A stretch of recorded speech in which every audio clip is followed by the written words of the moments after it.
சிலபஸ்ல அடுத்து இருக்கிறது வந்து optimum resource use and budgeting.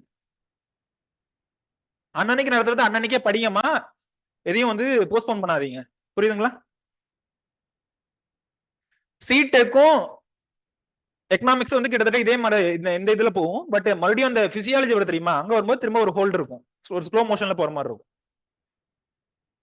அடுத்து வந்து optimum resource use and budgeting.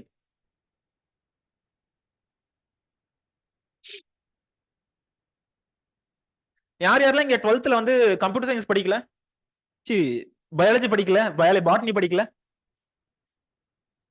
இருந்த கொஞ்சம் ஒரு 1 or 2 இருந்தாங்க அந்த புது பேட்ச்ல. ஆன்லைன்ல சொல்லுங்க யார் யாரெல்லாம் இல்லன்ட்டு. ஷாலினி, அப்புறம் அன்ஷித்னு ஒருத்தர் இருந்தாரு, அவரு இல்லையா ஆன்லைன்ல? ஓகே. இதுல இருந்து என்னென்ன கேட்டிருக்காங்க பிவைக்கில் அப்படின்றது. Describe the role of self help group. எப்படி எதை கொண்டு வந்து எங்க லிங்க் பண்ணிருக்காங்க பாருங்க. Role of self help group, cooperative society and farmer producer company, FPO இல்ல FPC, in optimum resource utilisation by farming community. Role of self help group, cooperative society, farmer producer company in optimum utilisation of resources. IFSல வந்து last year 2020 கேட்டிருக்காங்க. செகண்டா இருக்கிறது வந்து assumption and steps for optimum resource use plan using linear programming. நம்ம உண்மையிலேயே economics படிக்கிறோம் அப்படின்ற அந்த ஃபீல கொடுக்கறது இந்த ஒரு கொஸ்டின். புரியுதுங்களா? இதை தவிர மற்றது எல்லாமே வந்துட்டு எக்கனாமிக்ஸ் நம்ம மைண்ட்ல ஒரு இருக்கும்ல, ஒரு பிம்பம் இருக்கும்ல, கண்டிப்பா வந்துட்டு இது டஃபா இருக்கும், புரியாது, நடத்துறது புரியாது, பேசுறவங்க புரியாத பாஷையில் பேசுற மாதிரி இருக்கும். ஸோ அந்த மாதிரிலாம் நாங்களும் ஃபீல் பண்ணியிருக்கோம் ஸ்டூடெண்டா இருக்கும்போது. பட் இந்த ஒரு கொஸ்டின் தவிர மற்றது எதுலயும் அந்த ஃபீல் இருக்காது. புரியுதுங்களா? எல்லாமே ரொம்ப ஈஸியா தான், ரொம்ப கம்ஃபர்டபுளா, ரொம்ப நல்லா தான் நடத்துவேன். புரியுதுங்களா? இந்த ஒரு கொஸ்டின் மட்டும் அந்த ஃபீல் கொடுக்கும், 1 or 2 கொஸ்டின் மட்டும் அந்த ஃபீல் கொடுக்கும், நம்ம எக்கனாமிக்ஸ் படிக்கிறோம் அப்படின்ற ஃபீல். தேர்டா இருக்கிறது வந்து அதுவுமே வந்து IFSல தான் கேட்டிருக்காங்க. புரியுதுங்களா? IFS 2022 தான் கேட்டிருக்காங்க. பொதுவா ஃபேக்கல்டி வந்துட்டு இந்த மாதிரி கொஸ்டின் டச் பண்ண மாட்டாங்க. ஏன்னா இதெல்லாம் வந்துட்டு கம்யூனிகேட் பண்ண முடியாது, ஈஸியா வந்துட்டு கம்யூனிகேட் பண்ண முடியாது. ஸோ அதனால இதை ஸ்கிப் பண்ணுவாங்க, இல்ல நோட்ஸ்ல கூட இதை கொடுக்க மாட்டாங்க. எந்தெந்த மெட்டீரியல் நீங்க வச்சிருக்கீங்களோ 2022 கேட்ட கொஸ்டின் தான், 2 வருஷத்துக்கு முன்னாடி கேட்ட கொஸ்டின் தான். ஒருவேளை அவங்க கொடுத்துருக்காங்களான்னு பாருங்க, மெட்டீரியல் இதெல்லாம் கொடுத்துருக்காங்களான்னு பாருங்க. புரியுதுங்களா? தேர்டா வந்து enlist and explain the advantages and problems of farm budgeting. Advantages and problems of farm budgeting.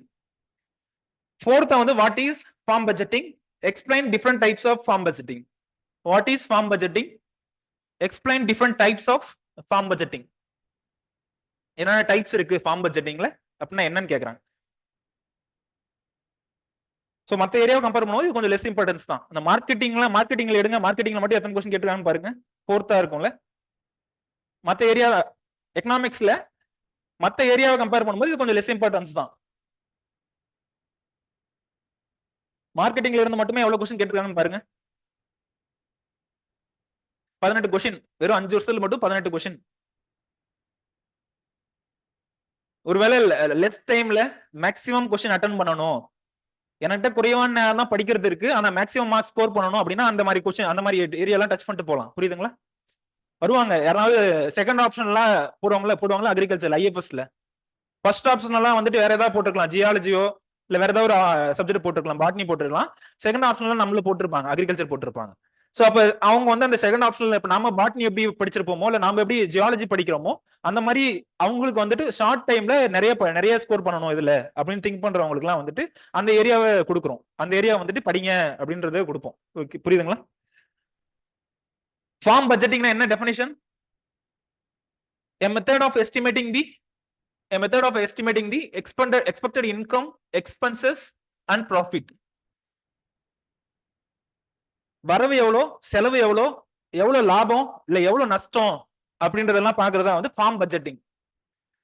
Government of India ஏதாவது பட்ஜெட்டிங் கொடுக்குதா? கவர்மெண்ட் ஆஃப் இந்தியா எதுக்காக அந்த கொடுக்குறாங்க? என்ன அந்த பட்ஜெட்ல என்ன சொல்லுவாங்க? ஸ்கீம்ஸ் என்னென்னு சொல்லுவாங்க. அப்புறம் உங்ககிட்ட இருந்து என்னென்ன டாக்ஸ் நாங்க கொடுக்க போறோம், அதை வாங்கி நாங்க என்னென்ன இதுல இதுல வந்து செலவு பண்ண போறோம், என்னென்ன செக்டார்ஸ்ல எவ்வளவு செலவு பண்ண போறோம் அப்படின்றதான் வந்துட்டு அந்த பட்ஜெட். சோ அதே மாதிரி கிட்டத்தட்ட அதே மாதிரி ஒரு ஃபார்மர் வந்துட்டு அவர்கிட்ட இருக்கக்கூடிய பணத்தை எதுல செலவு பண்ணணும், எதுல செலவு பண்ணக்கூடாது, கடைசியா எவ்வளவு ப்ராஃபிட் எடுக்கணும் அப்படின்ற அந்த பிளான், அந்த அப்படின்ற அந்த ஒரு பிளான், இதுவும் வந்து பார்ட் ஆஃப் ஃபார்ம் பிளானிங்ல தான் வருது. புரியுதுங்களா? அப்படின்னு பண்றதா வந்துட்டு இந்த ஃபார்ம் பட்ஜெட்டிங். புரியுதுங்களா? இது specifically with related to income, expense அந்த மாதிரி வந்துருது, நேரோ டேர்ம்ல வந்துருது ஃபார்ம் பட்ஜெட்டிங் அப்படின்றது. ஸோ இதுல நிறைய டைப்ஸ் இருக்கு.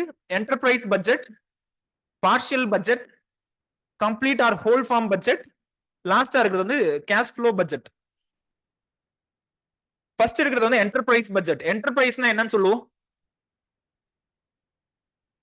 சப்போஸ் நான் இன்டகிரேட்டட் ஃபார்மிங் சிஸ்டம் இருக்கு அப்படின்னா, நீங்க சொன்னதுதான் இன்டகிரேட்டட் ஃபார்மிங் சிஸ்டம் யூஸ் பண்றேன் அப்படின்னா, இது லைஃப் ஸ்டாக் மட்டும் ஒரு என்டர்பிரைஸ்.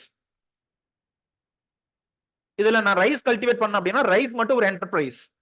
இது என்டர்பிரைஸ் 1. இது வந்து என்டர்பிரைஸ் 2. ஃபிஷிங் நான் ட்ரை பண்ண அப்படின்னா வந்து என்டர்பிரைஸ் 3 ஃபிஷிங் வருது. என்டர்பிரைஸ் 3 என்ன பண்றேன்? ஃபிஷிங். அப்ப என்டர்பிரைஸ் பட்ஜெட்னா என்னவா இருக்கலாம்? அந்த ஒரு பர்டிகுலர் என்டர்பிரைஸ்ல லைஃப் ஸ்டாக் மட்டும் எவ்வளோ இன்கம், எவ்வளோ எக்ஸ்பெண்டிச்சர், எவ்வளோ அப்படின்றது அந்த பர்டிகுலர் என்டர்பிரைஸ் மட்டும் பண்றது என்ன? Enterprise budgeting. புரியுதுங்களா? இதை மட்டும் ஸ்பெசிஃபிக்கா பாக்குறது இல்ல, இதை மட்டும் ஸ்பெசிஃபிக்கா பாக்குறது என்டர்பிரைஸ் பட்ஜெட்டிங்.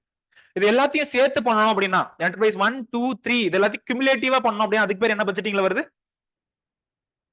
கம்ப்ளீட் பட்ஜெட் இல்ல ஹோல் ஃபார்ம் பட்ஜெட்ல வந்துருது. புரியுதுங்களா?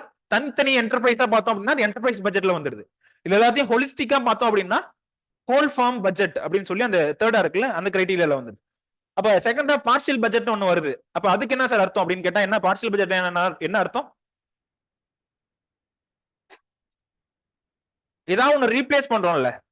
புரியுதுங்களா? ஏதாவது ஒன்னு ரீப்ளேஸ் பண்ணுவோம். இதுக்கு முன்னாடி வந்துட்டு சன்ஃபிளவர் நம்ம கல்டிவேட் பண்ணிருக்கலாம். புரியுதுங்களா? சன்ஃபிளவருக்கு வந்துட்டு நம்ம ரீப்ளேஸ் பண்றோம். எதை ரீப்ளேஸ் பண்றோம்? கிரவுண்ட் நட்டை நம்ம ரீப்ளேஸ் பண்றோம். ஏதோ ஒரு பர்டிகுலர் காம்போனன்ட்டை நம்ம ரீப்ளேஸ் பண்றோம்ல, அது ரிலேட்டடா எழுதுறது தான் வந்துட்டு பார்ஷியல் பட்ஜெட். புரியுதுங்களா? இந்த பார்ஷியல் பட்ஜெட் ஃபார் எக்ஸாம்பிள் முன்னாடி இன்புட்டா வந்துட்டு நான் ஃபெர்டிலைசர் கொடுத்துட்டு இருந்திருப்பேன். இன்புட்டா வந்து ஃபெர்டிலைசர் கொடுத்திருப்பேன். இப்போ அதை நான் வந்துட்டு ஆர்கானிக் மெனியூரா நான் சேஞ்ச் பண்றேன். இந்த இன்புட் சேஞ்ச் ரிலேட்டடா என்னென்ன எவ்வளவு மாறி இருக்கு, எவ்வளவு வரவு எவ்வளவு வந்திருக்கு, செலவு எவ்வளவு போயிருக்கு, இது நமக்கு லாபகரமா இல்ல நஷ்டமா? புரியுதுங்களா? இந்த இன்புட் ஃபெர்டிலைசர்ல இருந்து நம்ம ஆர்கானிக் மெனியூர்ல மாறினதுனால நமக்கு லாபமா இல்ல நஷ்டமா அப்படின்னு பாக்குறோம்ல. சன்ஃபிளவர் முன்னாடி கல்டிவேட் பண்ணிட்டு இருந்தேன், சன்ஃபிளவர்ல இருந்து இப்ப கிரவுண்ட் நட்டுக்கு மாறும்போது சேஞ்ச் ஆகும்போது இது நமக்கு லாபகரமா நஷ்டமா அப்படின்னு பாக்குறோம்ல, அந்த பட்ஜெட்டுக்கு பேர் என்ன? Partial budget. சரி, லாஸ்டா கேஷ் ஃப்ளோ பட்ஜெட்னு ஒன்னு இருக்கு. இந்த கேஷ் ஃப்ளோ பட்ஜெட் என்ன பண்ணும்? பணம் எங்கெங்க வாங்கியிருக்கோம், எவ்வளவு யாருக்கு எவ்வளவு வட்டி கொடுக்கணும், புரியுதுங்களா? நம்ம கிட்ட இருந்து வரவுல நம்ம எப்ப கொடுக்கணும், மொத்தமான கடன் எவ்வளவு நாளைக்குள்ள அடிக்கணும், இதெல்லாம் இருக்குல்ல, இதெல்லாம் வந்து cash flow budget. It is the summary of cash inflow and outflow. It is summary of cash inflow and outflow. So இது பாரோவிங் நீட்ஸ், எங்க கடன் வாங்கியிருக்கோம், எங்க கடன் வாங்கணும், எப்ப ரீபே பண்ணணும், இது ரிலேட்டடா மட்டும் இருக்கிறது வந்துட்டு கேஷ் ஃப்ளோ பட்ஜெட். புரியுதுங்களா? சோ இதான் வந்துட்டு டிஃபரெண்ட் டைப்ஸ் ஆஃப் பட்ஜெட்.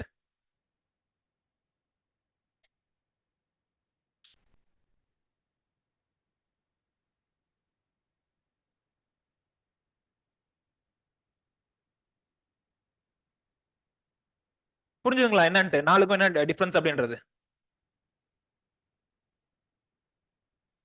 இந்த ஏசி மட்டும் ஆஃப் பண்ணுங்கம்மா. இந்த ஏசி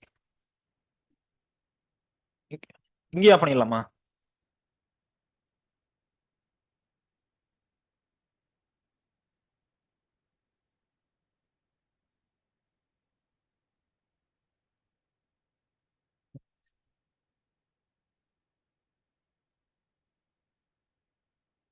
ஓகே.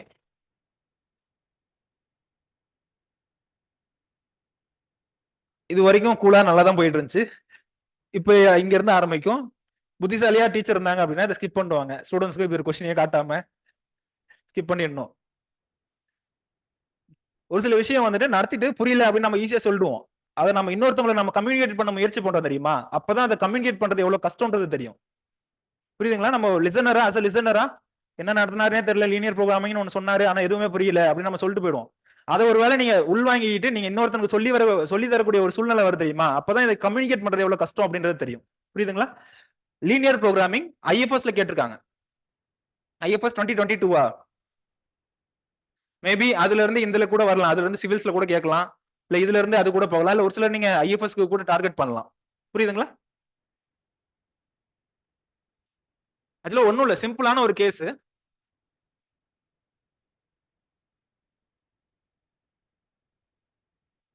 என்கிட்ட 4 ஏக்கர் நிலம் இருக்குன்னு வச்சுப்போம் எக்ஸாம்பிளுக்கு.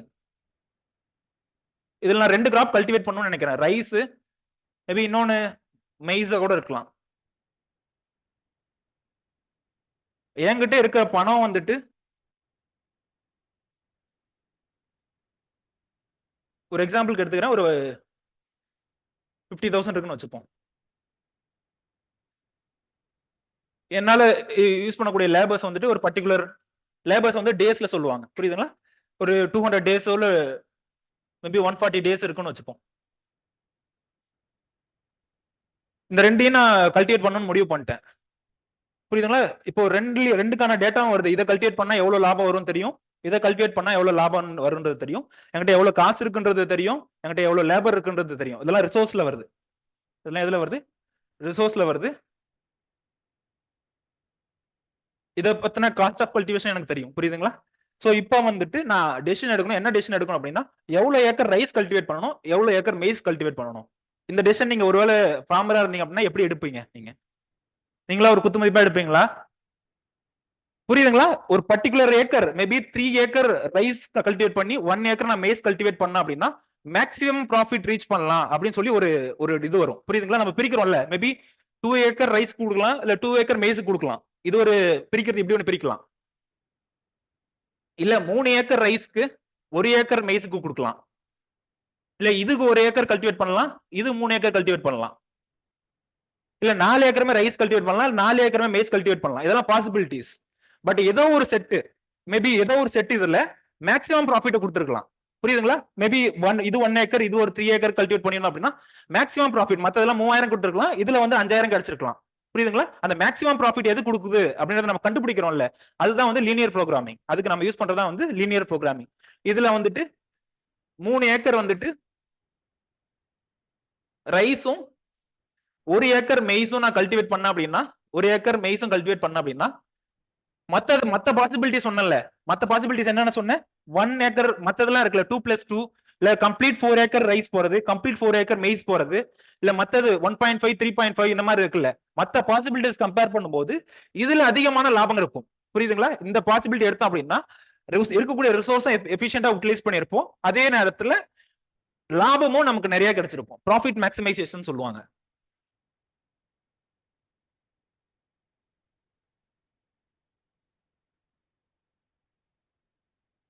இதுக்கு பேர் என்னன்னு சொல்றோம் அப்படின்னா, இதுக்கு பேர் தான் இந்த லீனியர் ப்ரோக்ராமிங். புரியுதுங்களா? என்னன்றது என்ன, எதுக்காக இதை பண்றோம் அப்படின்றது அட்லீஸ்ட் என்னன்றது தெரிஞ்சு அப்படின்னா அதுக்கு நீங்க உங்க ஓன் சென்டென்ஸ்ல கூட எழுதிக்கலாம். புரிஞ்சதா? லீனியர் ப்ரோக்ராமிங்னா இதுல என்ன பண்ண போறோம் அப்படின்றது. ஓகே,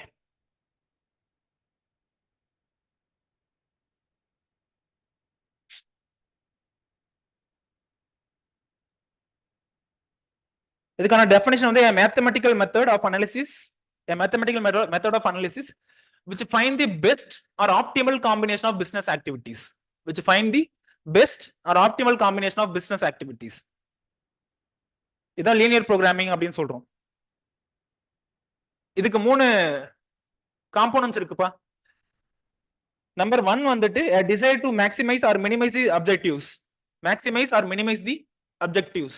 மேபி நம்ம ப்ராஃபிட் அதிகப்படுத்தணும்னு நினைச்சிருக்கலாம், ப்ராஃபிட்டை அதிகப்படுத்தணும்னு நினைச்சிருக்கலாம், இல்ல இன்புட் காஸ்ட் குறைக்கணும், டிக்ரீஸ் பண்ணணும்னு கூட நிறைய நினைச்சிருக்கலாம். Decrease the input cost. இல்ல வந்து நான் வந்துட்டு லேபர்ஸை குறைக்கணும் அப்படின்னு கூட நினைச்சிருக்கலாம். புரியுதுங்களா? நம்மளோட அப்ஜெக்டிவ் என்னன்றது இதுல ஃபர்ஸ்ட் இதுல கொடுத்துடணும். செகண்டா வந்து a set of activities or processes available to accomplish these objectives. என்னென்ன ப்ராசஸ் அதுக்கு இருக்கு? புரியுதுங்களா? லேபரை குறைக்கணும் அப்படின்னா அதுக்கு என்னென்ன பாசிபிலிட்டிஸ் இருக்கு அப்படின்றது வந்து செகண்ட் இதுல வரும். Set of activities or processes available to achieve the objectives. ஒருவேளை நான் ப்ராஃபிட் இன்க்ரீஸ் பண்ணணும் அப்படின்னா என்னென்ன பாசிபிலிட்டிஸ் இருக்கு அப்படின்றது வந்து அந்த செகண்ட் ஸ்டெப்ல வரும். தேர்டா இருக்கிறது வந்து என்னென்ன ரெஸ்ட்ரிக்ஷன்ஸ், என்னென்ன ரெஸ்ட்ரிக்ஷன்ஸ்? என்கிட்ட இருக்கிற மேக்ஸிமம் ஏக்கர் என்ன? மேக்ஸிமம் இருக்கிறது 4 ஏக்கர் தான். நீங்க போட்டு 5 ஏக்கருக்கு டிஸ்கஸ் பண்ணிட்டு கூடாது. என்கிட்ட இருக்கக்கூடிய மேக்ஸிமம் லேபர் எவ்வளவு கொடுக்க முடியும்? மேபி 140 டேஸ் லேபர் அவ்வளவுதான் என்னால அவைல் பண்ண முடியும். இதெல்லாம் வந்து ரெஸ்ட்ரிக்ஷன்ஸ். என்கிட்ட இருக்கக்கூடிய செலவு பண்ணக்கூடிய அதிகமான பணம் எவ்வளவு சொன்னா மேபி அப்ராக்சிமேட்டா 50,000 கொடுத்துருந்தேன். ஸோ இதெல்லாமே ரெஸ்ட்ரிக்ஷன்ஸ்ல வருது. புரியுதுங்களா? அந்த ப்ராஃபிட்டை மேக்ஸிமைஸ் பண்றேன்னு சொல்லிட்டு நீங்க 10 ஏக்கருக்கு பிளான் கொடுக்க கூடாது. புரியுதுங்களா? என்கிட்ட இருக்கிற ரெஸ்ட்ரிக்ஷன்ஸ் வந்து 4 ஏக்கருக்கு தான் இவ்வளவுதான் என்னால செலவு பண்ண முடியும், இவ்வளவுதான் லேபர் என்னால கொடுக்க முடியும். புரியுதுங்களா? சோ இதுக்கு ரிலேட்டடான பிளான் பண்றது தான் வந்து லீனியர் ப்ரோக்ராமிங் அப்படின்றது. இதுக்கு ஒரு சில அசம்ஷன்ஸ் இருக்கு, நிறைய அசம்ஷன்ஸ் இருக்கு லீனியர் ப்ரோக்ராமிங்ல. அதுல ஃபர்ஸ்ட் வந்துட்டு ப்ரொபோர்ஷனாலிட்டி ஆர் லீனியாரிட்டின்னு சொல்றாங்க. இது நோட் பண்ணிட்டீங்களா இது வரைக்கும்? அதுல இருக்கிறது தான், எதுவுமே புதுசாலாம் இல்ல, அதுல என்ன இருக்கோ அதுதான், நோட்ஸ்ல இருக்கிறது தான்.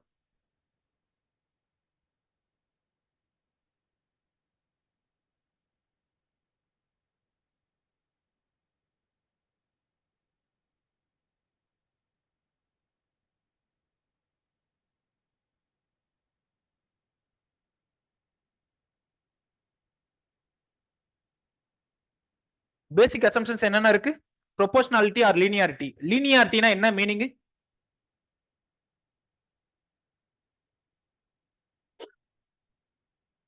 லீனியர் ரிலேஷன்ஷிப் நான் எப்ப சொல்லுவோம் ஒண்ணு புரியுதா?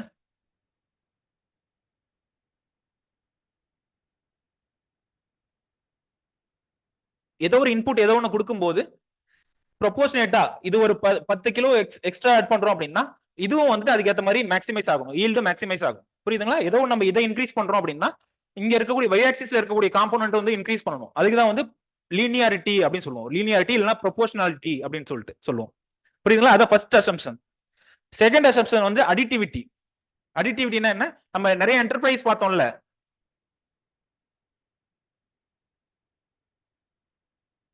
என்டர்பிரைஸ் 1 2 3 இந்த மாதிரி பார்த்தோம்ல, இது எல்லாத்தையும் தனித்தனியா நம்ம தனித்தனியா கண்டுபிடிக்கிறதும் இல்ல ஹோல் ஃபார்மா நம்ம கண்டுபிடிக்கிறோம்ல, அதுவும் வந்துட்டு சேம். அதாவது வந்து இது எல்லாத்தையும் ஆட் பண்ணா ஃபைனல் ஹோல் ஃபார்ம் பட்ஜெட் கிடைக்குது இல்ல, சோ அதுதான் வந்துட்டு அடிட்டிவிட்டி அப்படின்னு சொல்றோம். புரியுதுங்களா? ஒன்னு இன்னொன்னோட ஆட் பண்ண முடியும், ஒரு காம்போனன்ட் இன்னொரு காம்போனன்ட்டோட ஆட் பண்ண முடியும் அப்படின்னு சொல்றோம்ல, அதுதான் வந்து அடிட்டிவிட்டி, செகண்ட் காம்போனன்ட். தேர்டா இருக்கிறது வந்துட்டு டிவிசிபிலிட்டின்னு சொல்றோம். இப்போ ஈல்ட நம்ம எப்படி டினோட் பண்றோம்? பர் ஹெக்டர் அந்த மாதிரி டினோட் பண்றோம்ல, மேபி டன்னஸ் பர் ஹெக்டர் இல்ல டன்னஸ் பர் ஏக்கர். சோ இந்த மாதிரி இருக்கிறதுக்கு பேர்ல என்னது? டிவிசிபிலிட்டி. புரியுதுங்களா? ஒரு காம்பவுண்ட் மேல இருக்கும், இன்னொரு காம்பவுண்ட் வந்து டிவைடன்ட் அண்ட் டிவிசரா டன்னஸ் பர் ஹெக்டர்னு சொல்றோம்ல, சோ அந்த மாதிரி இருக்கிறதுக்கு பேரு டிவிசிபிலிட்டி அப்படின்னு சொல்றோம். புரியுதுங்களா? தேர்டா இருக்கிறது. ஃபோர்த்தா இருக்கிறது நான் நெகட்டிவிட்டி. எதுவும் நெகட்டிவா இருக்காது. அப்படி நெகட்டிவ்ல ஏதாவது ஒரு பாசிபிலிட்டி கிடைச்சது அப்படின்னா நம்ம இக்னோர் பண்ணிடுவோம். புரியுதுங்களா? நெகட்டிவ்ல எந்த பாசிபிலிட்டியும் கிடைக்க கூடாது. அப்படி கிடைச்சதுன்னா அதை நம்ம இக்னோர் பண்ணுவோம். புரியுதுங்களா? அதெல்லாம் பாசிபிள் சொல்யூஷன்ஸ்ல வராது. ஃபைனைட்னஸ்னா என்ன மீனிங்? ஃபைனைட்னஸ்னா இவ்வளவுதான் இருக்கு. ஃபைனைட்னா ஒரு லிமிட்டட், ஒரு இவ்வளவுதான் அப்படின்ற கொடுக்குறோம்ல, என்கிட்ட இவ்வளவுதான் காசு இருக்கு இல்ல என்கிட்ட இவ்வளவுதான் இருக்கு ரிசோர்சஸ் அப்படின்னு சொல்றோம்ல, அது வந்து ஃபைனைட்னஸ். ஒரு சில இடத்துல வந்து ப்ராஃபிட் வந்துட்டு இவ்வளவு ப்ராஃபிட் அப்படின்றது காட்டுறதுக்கு பதிலாக ப்ராஃபிட் வந்து இன்ஃபினிட்டி அப்படின்றத காமிச்சிரும். புரியுதுங்களா? எவ்வளவு ப்ராஃபிட்ன்றது எக்ஸாக்ட் டேர்மா கொடுக்காம இன்ஃபினிட்டி அப்படின்ற ஒரு டேர்ம் வந்துரும். புரியுதுங்களா? சோ அந்த இது வரக்கூடாது, இன்ஃபினிட்டின்றது வரக்கூடாது. ஒரு ஃபைனைட் வேல்யூ வரணும். ப்ராஃபிட்னா 10,000 ரூபாய் ப்ராஃபிட் அப்படின்றது வரணும் அவுட்புட் கடைசியா ரிசல்ட்ல. புரியுதுங்களா? இதெல்லாம் பண்ணும்போது இன்ஃபைனைட்னு வரும். சோ அந்த இதுலயே வந்துட்டு வரும் எந்தெந்த ரீசன்ல இன்ஃபைனைட் வரும். ஒருவேளை நம்ம மேத்தமெட்டிக்கல் கால்குலேஷன்ல ஏதாவது தப்பு பண்ணியிருந்தோம் அப்படின்னா இன்ஃபைனைட்னு வேல்யூ வந்துரும். புரியுதுங்களா? அந்த மாதிரி இன்ஃபைனைட் வந்துச்சு அப்படின்னா நம்ம இக்னோர் பண்ணிடுவோம். புரியுதுங்களா? நமக்கு வரக்கூடிய வேல்யூ வந்து ஃபைனைட்ல வரணும். லாஸ்டா இருக்கிறது சர்டைனிட்டி. சர்டைனிட்டினா என்ன? கண்டிப்பா நடக்கக்கூடியது. நான் இவ்வளவு கேஜி நைட்ரஜன் போட்டேன் அப்படின்னா இவ்வளவு ஈல்டு கண்டிப்பா கிடைக்கும் அப்படின்னு சொல்றோம்ல. புரியுதுங்களா? இவ்வளவு கெமிக்கல் நான் ஸ்ப்ரே பண்ண அப்படின்னா கண்டிப்பா வந்து கண்ட்ரோல் ஆகும், பெஸ்ட் வந்து கண்ட்ரோல் ஆகும். புரியுதுங்களா? சர்டைன் ஈவென்ட்ஸ்னா கண்டிப்பா நடக்கக்கூடிய ஈவென்ட்ஸ். சோ இது எல்லாமே அசம்ஷன்ஸ், பேசிக் அசம்ஷன்ஸ். புரியுதுங்களா? பேசிக் அசம்ஷன்ஸ் என்னன்னு நான் என்னன்னு சொல்லுங்க? Non negative, linearity, divisibility, additive, finite, certainty. புரியுதுங்களா? சர்டைனிட்டினா கண்டிப்பா நடக்கக்கூடியது அப்படின்றது. அசம்ஷன்ஸ் ஒரு பாட்டு கேட்டிருக்காங்க. புரியுதுங்களா? அதுல இது வரைக்கும் புரிஞ்சுதா? Linear linear programming. யார் யாரெல்லாம் ஐஎஃப்எஸ் இல்லையோ அவங்க வரி பண்ணிக்க தேவையில்ல. ஐஎஃப்எஸ் போறவங்க யார் யாரெல்லாம் இல்லையோ அவங்க வரி பண்ணிக்க தேவையில்ல. ஏன்னா இந்த மாதிரி டஃபா சிவில் சர்வீஸ்ல அவ்வளோக்கும் போக மாட்டாங்க. இதெல்லாம் ஐஎஃப்எஸ் கொஸ்டின்ஸ். ஏதாவது ஒரு கொஸ்டின் டஃபா இருந்துச்சு அப்படின்னா அது ஐஎஃப்எஸ் கொஸ்டினா அப்படின்றத பாருங்க. புரியுதுங்களா? போலாங்களா அடுத்த இது வரைக்கும் புரிஞ்சுதா? புரிஞ்சது இது வரைக்கும் டேர்ம்? இது இந்த இதுல கடைசியா நமக்கு ஒரு சொல்யூஷன் கிடைக்கும்ல, அந்த சொல்யூஷன் வந்து பிரிக்கிறாங்க. சொல்யூஷன்னா கடைசியா தீர்வு. இவ்வளவுதான் வருது. இந்த கால்குலேஷன் எல்லாம் முடிஞ்சதுக்கு அப்புறம் நீங்க இவ்வளவுதான் ப்ராஃபிட்டை மேக்ஸிமைஸ் பண்ண போறீங்க, இவ்வளவு ஏக்கர் தான் கல்டிவேட் பண்ணணும் ஒரு கிராப்பையும் அப்படின்னு ஒரு சொல்யூஷன் வருது இல்ல, அதை வந்து பிரிக்கிறாங்க. ஃபீசிபிள் சொல்யூஷன் என்ன மீனிங்? முன்னாடியே பார்த்தோம். நெகட்டிவா இருக்கக்கூடாது, நெகட்டிவா இருந்தா ரிஜெக்ட் பண்ணுவோம் அப்படின்னு சொல்லி பார்த்தோம். சோ ஃபீசிபிள் சொல்யூஷன் என்ன மீனிங்? நான் நெகட்டிவ். நான் நெகட்டிவ். அப்ப நெகட்டிவ் வேல்யூ வந்துச்சுன்னா அதுக்கு என்ன பேர் சொல்றாங்க? இந்த எக்ஸ்ஜேனா எதுவும் குழப்பிக்காதீங்க. இந்த எக்ஸ்ஜேன்றது வந்து சொல்யூஷன், நம்பர் ஆஃப் பாசிபிலிட்டிஸ் அப்படின்னு சொல்றோம்ல, x1 x2 x3 ன்னு சொல்றோம்ல, நம்பர் ஆஃப் பாசிபிலிட்டிஸ் நம்ம பார்த்தோம்ல. சோ அந்த பாசிபிலிட்டி தான் வந்து எக்ஸ்ஜேன்னு டினோட் பண்ணிருக்காங்க. அது எதுவும் குழப்பிக்காதீங்க. புரியுதுங்களா? நான் நெகட்டிவா இருந்துச்சு அப்படின்னா அது ஃபீசிபிள் சொல்யூஷன் சொல்றோம். நெகட்டிவ் வேல்யூ வந்துச்சுன்னா என்ன சொல்றோம்? இன்ஃபீசிபிள் சொல்யூஷன் சொல்றோம். அங்க ஃபைனைட் வேல்யூ வரணும்னு பார்த்தோமா இல்ல என்ன வேல்யூ என்ன பார்த்தோம்? லாஸ்ட் ரெண்டு பாயிண்ட் என்ன பார்த்தோம்? ஃபைனைட் வேல்யூ வரணும்னு பார்த்தோம். புரியுதுங்களா? ஒருவேளை இன்ஃபைனைட் வேல்யூ வந்துச்சுன்னா அது என்ன சொல்யூஷன்ல வருது? Infinite value unbounded solution. Infinite value நெகட்டிவா வரக்கூடாதுன்னு பார்த்தோம். நெகட்டிவா வந்துச்சுன்னா அது என்ன சொல்யூஷன் சொல்றோம்? நெகட்டிவா வந்துச்சு அப்படின்னா இன்ஃபீசிபிள். நெகட்டிவா வரல அப்படின்னா ஃபீசிபிள் சொல்யூஷன். தேர்டா இருக்கிறது இன்ஃபைனைட் வேல்யூ, லாஸ்டா இருக்க இன்ஃபைனைட் வேல்யூ வந்துச்சுன்னா அதுக்கு என்ன பேர் சொல்றோம்? அன்பவுண்டட் சொல்யூஷன் சொல்றோம். நமக்கு இதுல தேவைப்படுறது எது? சொல்லாம இருக்கிறது எதுவும் அதுதான் நமக்கு தேவைப்படுது. இந்த தேர்டா இருக்குல்ல ஆப்டிமம் சொல்யூஷன். இந்த ஆப்டிமம் சொல்யூஷன் தான் நம்ம பார்ப்போம். புரியுதுங்களா? அப்ப ஆப்டிமம் சொல்யூஷனா சொல்றதுக்கு ரெண்டு கிரைட்டீரியா இருக்கு. என்ன? நான் நெகட்டிவா இருக்கணும், நம்மளோட அப்ஜெக்டிவ மேக்ஸிமைஸ் பண்ணணும். புரியுதுங்களா? மேபி இது ப்ராஃபிட்டா இருக்கலாம். என்ன நம்ம அப்ஜெக்டிவா ஃபிக்ஸ் பண்ணோம்? மோஸ்ட்லி ப்ராஃபிட் தான் ஃபிக்ஸ் பண்ணுவோம். வெறும் நான் நெகட்டிவா மட்டும் இருந்துச்சு அப்படின்னா ஃபீசிபிள் சொல்யூஷன் வரும். அந்த ஃபீசிபிள் சொல்யூஷன்ல எது மேக்ஸிமம் ப்ராஃபிட் கொடுக்குதோ அது எதுல வந்துருது?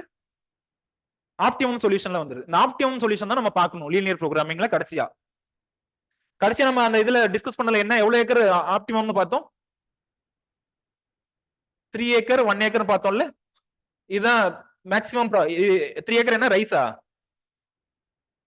இது வந்து மெய்ஸ். 3 ஏக்கர் ரைஸ் 1 ஏக்கர் மெய்ஸும் கொடுத்தோம் அப்படின்னா 3000. மத்ததெல்லாம் வந்து 3000 சில்லறையில 4000ல வருது. பட் இதுல வந்துட்டு 6000 ப்ராஃபிட் எடுக்கிறோம் அப்படின்னு சொல்லி வருது இல்ல. சோ அப்ப இந்த சொல்யூஷன் நம்ம இப்ப இந்த தீர்வை நம்ம என்னன்னு சொல்றோம்? கடைசியா நம்ம இப்படி கண்டுபிடிச்சது ஆப்டிமம் சொல்யூஷன் சொல்றோம். இதை தான் நம்ம யூஸ் பண்ணணும். கடைசியா வந்துட்டு இதை தான் நம்ம யூஸ் பண்ணணும். இதை தான் ஃபார்மர்ஸ்க்கு ரெக்கமெண்ட் பண்ணணும். புரியுதுங்களா? புரிஞ்சது என்னன்ட்டு?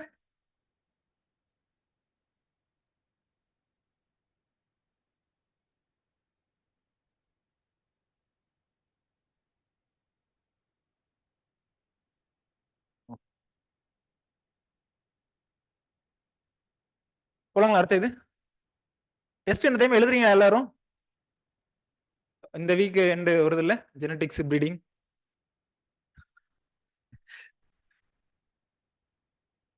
லாஸ்ட் ஸ்லைடு கேக்குறாங்க.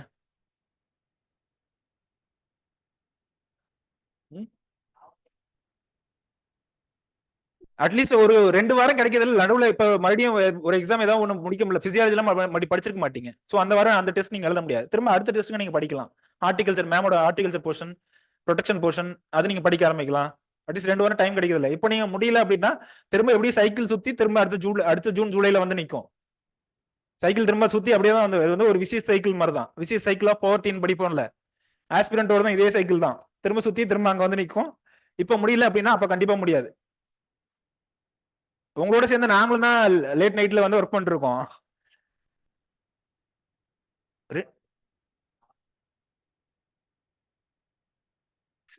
நம்பாடு நான் முதல்ல அப்புறம் என்ன உங்களோட சேர்ந்து நான் நம்ம எக்ஸாம் கொடுத்துட்டு இருக்கேன். அந்த எக்ஸாம்ல நான் நான் ஆக்சுவலா நான் இந்த சைடு சயின்டிஸ்ட் பொசிஷனுக்கு கொடுத்துட்டு இருக்கேன். சர்டிபிகேட் அப்லோட் வாங்கியிருக்காங்க, பண்ணுவாங்க. சர்டிபிகேட் வாங்கிருக்காங்க, மேபி இன்னும் கொஞ்ச நாள்ல வரும். இன்டர்வியூ கூப்பிடுவாங்க. ஆக்சுவலா நேத்து நான் எத்தனை மணிக்கு தூங்கிருப்பேன்னு கெஸ் பண்ணிருக்கீங்க? கெஸ் பண்ணுங்க அட்லீஸ்ட்.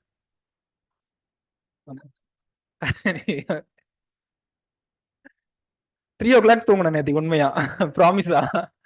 என்ன அவ்வளவு 3 o'clock வரைக்கும் நான் என்ன யோசிச்சுட்டு இருந்தேன் அப்படின்னா, என்னோட மைண்ட்ல என்ன 3 o'clock வரைக்கும் நான் என்ன பண்ணிருந்தேன் அப்படின்னா, பிசியாலஜி நம்ம எப்படி டெலிவர் பண்ண போறோம் ஸ்டூடெண்ட்ஸ்க்கு. நான் அவ்வளவு நேரம் சர்ச் பண்ணது. ஓகே, எக்கனாமிக்ஸ் கண்டிப்பா நம்ம பேசிடுவோம், அதுல எந்த டவுட்டும் இல்ல. சி டெக்னாலஜி சூப்பரா எடுத்துடலாம். பட் பிசியாலஜி எப்படி டெலிவர் பண்ணுவோம், ஏன்னா இதுல நிறைய நான் பாட்னி இருக்காங்க. சோ அது ரிலேட்டடா உட்காந்து பாத்துட்டு இருந்தேன், எப்படி பண்ணலாம், எப்படி மூவ் பண்ணலாம் அப்படின்னு சொல்லிட்டு. அப்ரிஷியேட் பண்றது அந்த அளவுக்குலாம் ஒண்ணும் இல்ல. ஒருத்தர் எடுத்தாருப்பா, எப்படியும் கண்டிப்பா இன்னைக்கு விதைச்சோம் அப்படின்னா கண்டிப்பா 3 வருஷத்துல வரும், அடுத்தடுத்து நிச்சயமா வரும். இன்னைக்கு விதைச்சிட்டு இன்னைக்கு எதிர்பார்க்க கூடாது ரிசல்ட்ட. இந்த டைம் 3-4 பேர் எழுதுறாங்க. பட் அதுல ஏதாவது வருவாங்கன்னு எதிர்பார்க்கறேன். யாருன்னா வருவாங்க அப்படின்னு சொல்லிட்டு நம்ம சைட்ல என்னென்ன மேக்சிமம் கேட்கறாங்களோ நம்ம கொடுத்துட்டு தான் இருக்கோம். ஒரு சில கொஸ்டின்ஸ் எல்லாம் கொடுத்துட்டு சார் இதுக்கு ஆன்சர் எழுதி கொடுத்துருங்க அப்படின்றாங்க டைரக்டா. என்னப்பா விட்டா என்னையே போய் எக்ஸாம்ல எழுத சொல்லுவீங்க போல. பட் அதுவுமே பண்ணிட்டு தான் இருக்கும். அந்த மாதிரி ஏதாவது கொடுத்தாங்க அப்படின்னா உங்களை கூட இக்னோர் பண்ணலாம், பட் அவங்களை இக்னோர் பண்ண முடியாது இல்ல இந்த டைம் எழுதுற ஸ்டூடெண்ட்ஸ். சோ அது கொஞ்சம் அதிகமா டைம் ஆகுது. புரியுதுங்களா? இந்த டைம் மெயின் ஸ்டூடெண்ட்ஸ் கொஞ்சம் போயிட்டாங்க அப்படின்னா, மெயின்ஸ் கொடுத்துட்டாங்க அப்படின்னா அதுக்கப்புறம் நிறைய ஃப்ரீ டைம் இருக்கும். புரியுதுங்களா? சோ அடுத்தது என்ன, சொல்யூஷன் பார்த்துட்டு இருந்தோம். அதுக்கப்புறம் எப்படி எஸ்டிமேட் பண்றாங்க அப்படின்றது இதை நீங்க பாருங்க, அவுட்லைன் பண்ணுங்க, பாருங்க உங்களால எந்த அளவுக்கு புரிஞ்சுக்க முடியுது அப்படின்னு பாருங்க. புரியுதுங்களா? இந்த சின்ன சின்ன இதெல்லாம். இந்த டைம் உங்க ஃப்ரெண்ட்ஸ் யாராவது பிஹெச்டி என்ட்ரன்ஸ் எழுதிருந்தாங்களா? PhD NDA JRF, ICR JRF. Okay. இல்ல இந்த டைம்க்கு வந்துட்டு ஒரு சில பொசிஷனுக்கு, சயின்டிஸ்ட் பொசிஷனுக்கு வந்துட்டு அது மூலியமா அந்த என்டிஏ ஜேஆர்எஃப் மூலியமா கூப்பிட்டுருக்காங்க. ஒருவேளை நீங்க எம்எஸ்சி குவாலிஃபிகேஷன் இருந்தீங்க அப்படின்னா அந்த என்டிஏ ஜேஆர்எஃப் மூலியமா நீங்க சயின்டிஸ்ட் ஆகலாம் அப்படின்னு சொல்லிட்டு ஒரு இருக்கு. அது முன்னாடி போன வருஷமே வந்துச்சு. ஒருவேளை யாருன்னா இருந்தீங்க அப்படின்னா அதை யூட்டிலைஸ் பண்ணுங்க. புரியுதுங்களா? Estimation of optimum solution using linear programming subject வரும் மறுபடியும். ஸ்டெப் 1 ஃபர்ஸ்ட் வந்து என்ன பண்றோம், இதுல இருக்க ஒன்னொன்னுக்கு மீனிங் தெரியாதுன்னு பாருங்கம்மா. பர்டிகுலர்ஸ்ல கிராஸ் இன்கம்னு ஒன்னு இருக்கு. என்னோட ப்ராடியூசர் நான் சேல் பண்ணேன், ஹார்வெஸ்ட் பண்ணி என்னோட ப்ராடியூசர் சேல் பண்ணேன் அப்படின்னா அது மூலியமா எவ்வளவு எனக்கு பணம் வந்து சேருதோ அதை என்னன்னு சொல்றோம், கிராஸ் இன்கம் சொல்றோம். டோட்டல் காஸ்ட்னா என்னன்னு சொல்லுங்க, எவ்வளவு செலவு பண்ணிருக்கோம். டோட்டல் காஸ்ட்னா என்ன, எவ்வளவு நம்ம செலவு பண்ணிருக்கோம், இன்புட் காஸ்ட் இதெல்லாம் சேர்ந்தது எவ்வளவு செலவு பண்ணிருக்கோம் அப்படின்றது டோட்டல் காஸ்ட். அப்ப இதுல இருந்து எடுக்கக்கூடிய மொத்த லாபம் அப்படின்றது அப்ப என்ன வரும், அப்ப எதை ரெண்டையும் கழிச்சா வந்துட்டு இந்த நெட் இன்கம் கிடைக்கும், cross income minus total cost. இதை கழிச்சோம் அப்படின்னா நெட் இன்கம் கிடைக்கும். அதுக்கப்புறம் வந்து ரிசோர்சஸ், செகண்டா இருக்க டாபிக் வந்து ரிசோர்ஸ் ரெக்யர்மெண்ட்ஸ். ரிசோர்ஸ் ரெக்யர்மெண்ட்ஸ்ல என்னென்ன பாக்குறோம், நம்ம கிட்ட எவ்வளவு ஏக்கரேஜ் இருக்கு, எவ்வளவு லேபர் இருக்கு, எவ்வளவு ஏக்கரேஜ் இருக்கு, எவ்வளவு ஏக்கர்ஸ் இருக்கு, எவ்வளவு லேபர் இருக்காங்க, எவ்வளவு காசு இருக்கு நம்ம கையில. புரியுதுங்களா? ஃபர்ஸ்ட் கிரைட்டீரியால என்னென்ன வருது, வரவு செலவு. இது எல்லாத்தையும் சப்ட்ராக்ட் பண்ணிட்டு கடைசியா நமக்கு என்ன கிடைக்குது, நெட் இன்கம் கிடைக்குது. செகண்ட் காம்போனன்ட்ல என்ன இருக்கு, என்னென்ன ரிசோர்சஸ் இருக்கு, எவ்வளவு லேபர் இருக்காங்க, எவ்வளவு கையில காசு இருக்கு, இதெல்லாம் பாக்குறோம். புரியுதுங்களா? Second set. பேடிக்கு கொடுத்துருக்காங்க, இது பேடிக்கு வந்துட்டு கொடுத்துருக்காங்க. பேடிக்கு வந்துட்டு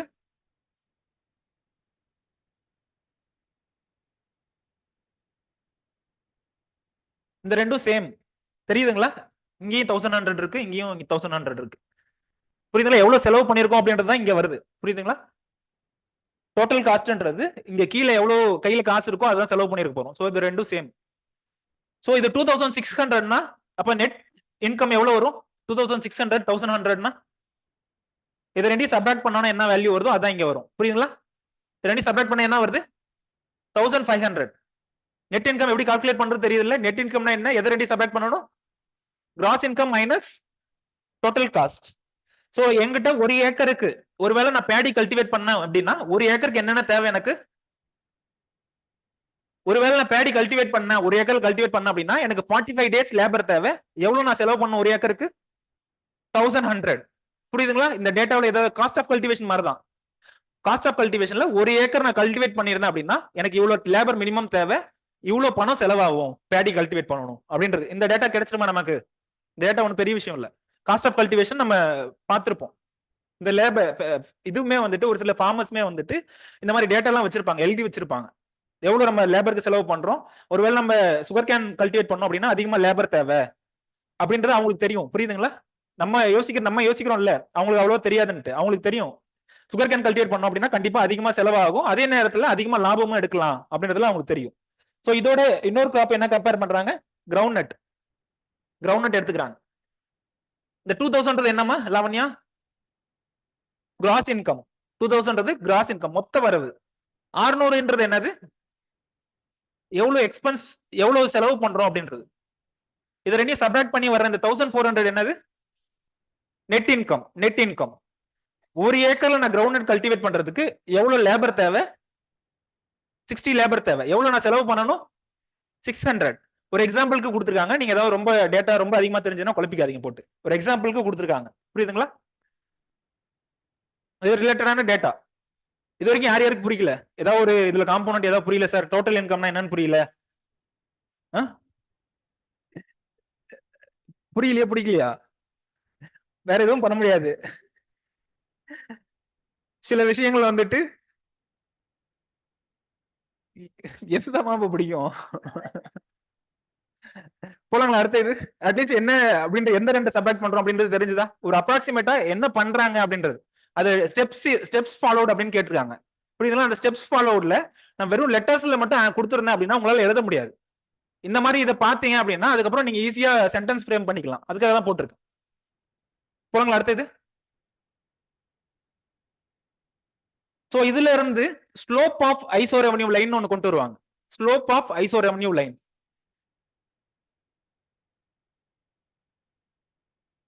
slope of iso revenue line எப்படி கொண்டு வருவாங்க அப்படின்னா net revenue for paddy divided by net revenue for groundnut. Net revenue for paddy என்னன்னு பார்த்தோம். நெட் ரெவன்யூ ஃபார் பேடி என்னன்னு பார்த்தோம். 1500 டிவைடட் பை 1400. இதை நம்ம என்னன்னு சொல்றோம்? Slope of iso revenue line. Slope of iso revenue line இதை calculate பண்ணுவாங்க. ஆக்சுவலா இதை நம்ம மேனுவலா பண்ணணும்னு அவசியம் கிடையாது. இப்ப சாஃப்ட்வேரே வந்துருச்சு. நம்ம வெறும் இன்புட் கொடுத்தோம் அப்படின்னா சாஃப்ட்வேரே நமக்கு அவுட்புட் கொடுத்துரும். புரியுதுங்களா? எப்படி பண்றோம் அந்த ஸ்டெப்ஸ் நீங்க எழுதணும் அப்படின்னா இதெல்லாம் தெரிஞ்சா மட்டும் தான் உங்களால எழுத முடியும். புரியுதுங்களா? போலாங்களா? அடுத்தது. இது வரைக்கும் புரிஞ்சுதா? சொல்லுங்கப்பா. ஆமா. என்னப்பா? மேபி ஒரு நாளைக்கு எவ்வளவு, மேபி நீங்க நம்ம டேஸ் இருக்கு.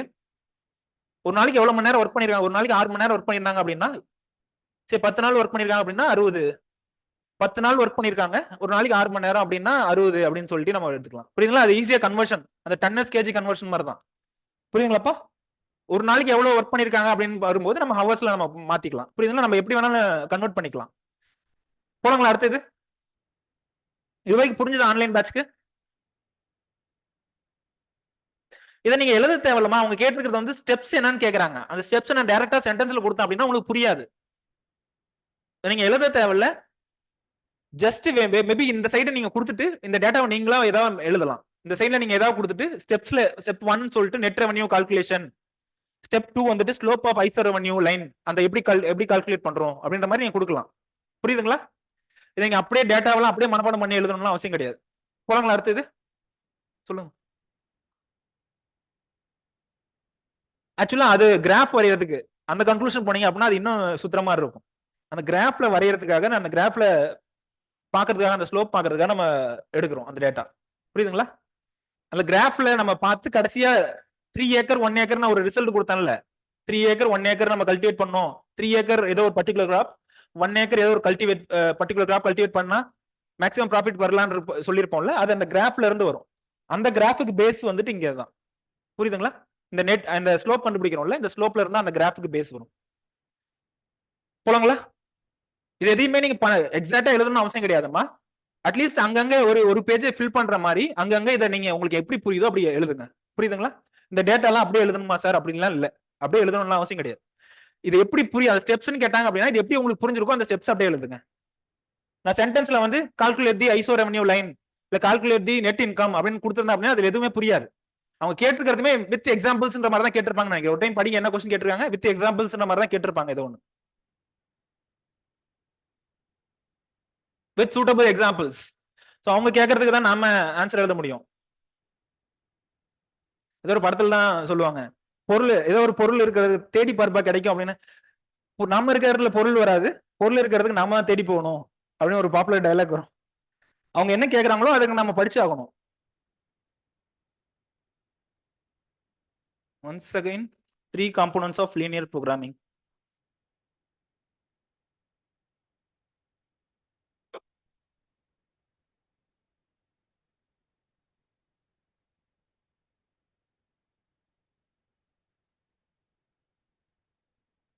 இதுல இருந்து ஏதாவது டவுட் இருக்கா? ஆக்சுவலா ஆன்லைன்ல கொஞ்சம் பேர் இந்த 3 காம்போனன்ட் கேக்குறாங்க. ஃபர்ஸ்ட் காம்போனன்ட் வந்துட்டு ப்ராஃபிட்டை மேக்ஸிமைஸ் பண்ணணும். ப்ராஃபிட்டை மேக்ஸிமைஸ் பண்ணணும்னா என்னென்ன ஆக்டிவிட்டீஸ் பண்ணணும்? ப்ராஃபிட்டை மேக்ஸிமைஸ் பண்ணணும்னா இன்புட் என்ன கொடுக்கணும், இல்ல ஏதாவது மெஷினரிஸ் ஏதாவது யூஸ் பண்ணணுமா, இல்ல ஏதாவது கெமிக்கல்ஸ் ஏதாவது யூஸ் பண்ணுமா அப்படின்றது செட் ஆஃப் ஆக்டிவிட்டீஸ். லாஸ்டா இருக்கிற இது வந்துட்டுப்பா யார் கேட்டிருக்க, திருப்புகொள்வனா?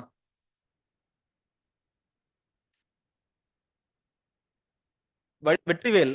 லாஸ்டா இருக்க அந்த கன்ஸ்ட்ரைன்ஸ்ன்றது என்னென்ன லிமிடேஷன்ஸ்? என்கிட்ட 4 ஏக்கருக்கு தான் 4 ஏக்கர் தான் இருக்கு, அது வந்து ஒரு லிமிடேஷன்ஸ். என்கிட்ட காசு வந்து 50,000 ரூபாய் தான் இருக்கு, அது வந்து ஒரு லிமிடேஷன்ஸ். புரியுதுங்களா? என்கிட்ட வந்துட்டு லேபர்ஸ் வந்து மேபி ஒரு 50 நாள் லேபர் தான் என்னால கொடுக்க முடியும் அப்படின்றது ஒரு லிமிடேஷன்ஸ். இதான் வந்து அந்த லாஸ்டா இருக்கக்கூடிய காம்போனன்ட். புரியுதுங்களா? இந்த 3 காம்போனன்ட். இந்த ரெண்டுல ஏதாவது நடத்தின வரைக்கும் ஏதாவது டவுட் இருக்கா இது வரைக்கும்?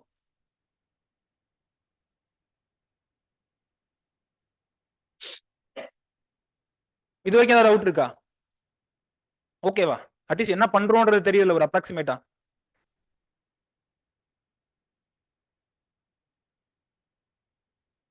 இதுக்கப்புறம் நம்ம கிட்ட என்னென்ன இருக்கு? லேண்ட் எவ்வளவு இருக்கு நம்ம கிட்ட? 4 ஏக்கர்ஸ். லேபர்ஸ் எவ்வளவு இருக்கு? லேபர்ஸ் எவ்வளவு கொடுக்கலாம் மேக்ஸிமம்? இங்க கொடுத்திருக்கிறது 225 கொடுத்திருக்காங்க. காசு எவ்வளவு இருக்குன்றாங்க? 3500. இது வரைக்கும் இந்த இது புரியுதா? என்னென்ன மேக்ஸிமம் என்னால கொடுக்க முடியும், என்கிட்ட எவ்வளவு லேபர் கொடுக்க முடியும், எவ்வளவு கையில காசு இருக்கு, ஏக்கர் மேக்ஸிமம் ஏக்கர் எவ்வளவு இருக்கு? புரியுதுங்களா? இந்த காம்பவுண்ட் புரிஞ்சுதா எல்லாத்துக்கும்? ஒன்னொன்னும் புரியல அப்படின்னா அடுத்து போகும்போது புரியாது. அதனாலதான் இப்ப இங்க இந்த காம்பவுண்ட் என்ன எக்ஸ்ட்ரா ஆட் ஆயிருக்கு, இங்க நம்ம கிட்ட என்னென்ன ரிசோர்சஸ் இருக்கு அப்படின்றத பாக்குறோம். எவ்வளவு லேபர் நம்மளால கொடுக்க முடியும், கையில காசு எவ்வளவு இருக்கு, மூணாவது எவ்வளவு லேண்ட் இருக்கு அப்படின்றது. பேடி கல்டிவேஷன்ல ஒரு ஏக்கருக்கு எவ்வளவு தேவைன்றத முன்னாடி பார்த்திருப்போம். போன பேஜ்ல பாருங்க, எவ்வளவு லேபர் தேவை, எவ்வளவு காசு தேவைன்னு பார்த்திருப்போம். புரியுதுங்களா? சோ பர் ஏக்கர் இவ்வளவு அப்படின்னா 4 ஏக்கருக்கு எவ்வளவுன்றதை எப்படி கண்டுபிடிப்பீங்க?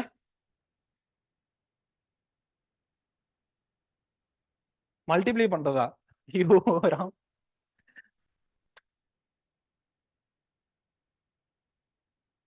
மேக்சிமம் பாசிபிள் 4 ஏக்கர்ப்பா. 1 ஏக்கர் பேடிக்கு வந்துட்டு மேக்சிமம் என்கிட்ட இருக்கிற லேபர்ஸ் வந்துட்டு 225. 1 ஏக்கருக்கு 45 லேபர் தேவைப்படுது.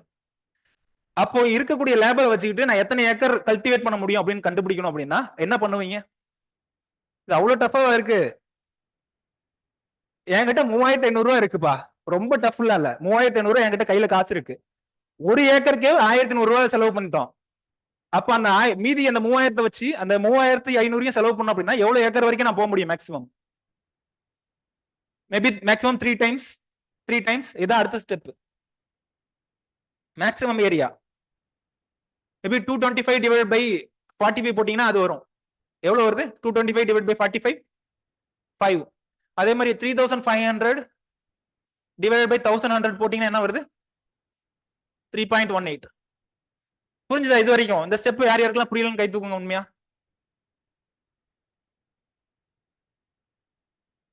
உண்மையா புரிஞ்சுதாமா? அடுத்து வந்து கிரவுண்ட் நட்டுக்கு இதே மாதிரி கால்குலேட் பண்ணணும். கிரவுண்ட் நட்டுக்கு 1 ஏக்கருக்கு என்னென்ன தேவைன்னு முன்னாடி கொடுத்துருப்போம் பாருங்க. 1 ஏக்கருக்கு எவ்வளவு லேபர் தேவை? 160. எவ்வளவு காசு 1 ஏக்கருக்கு? 600.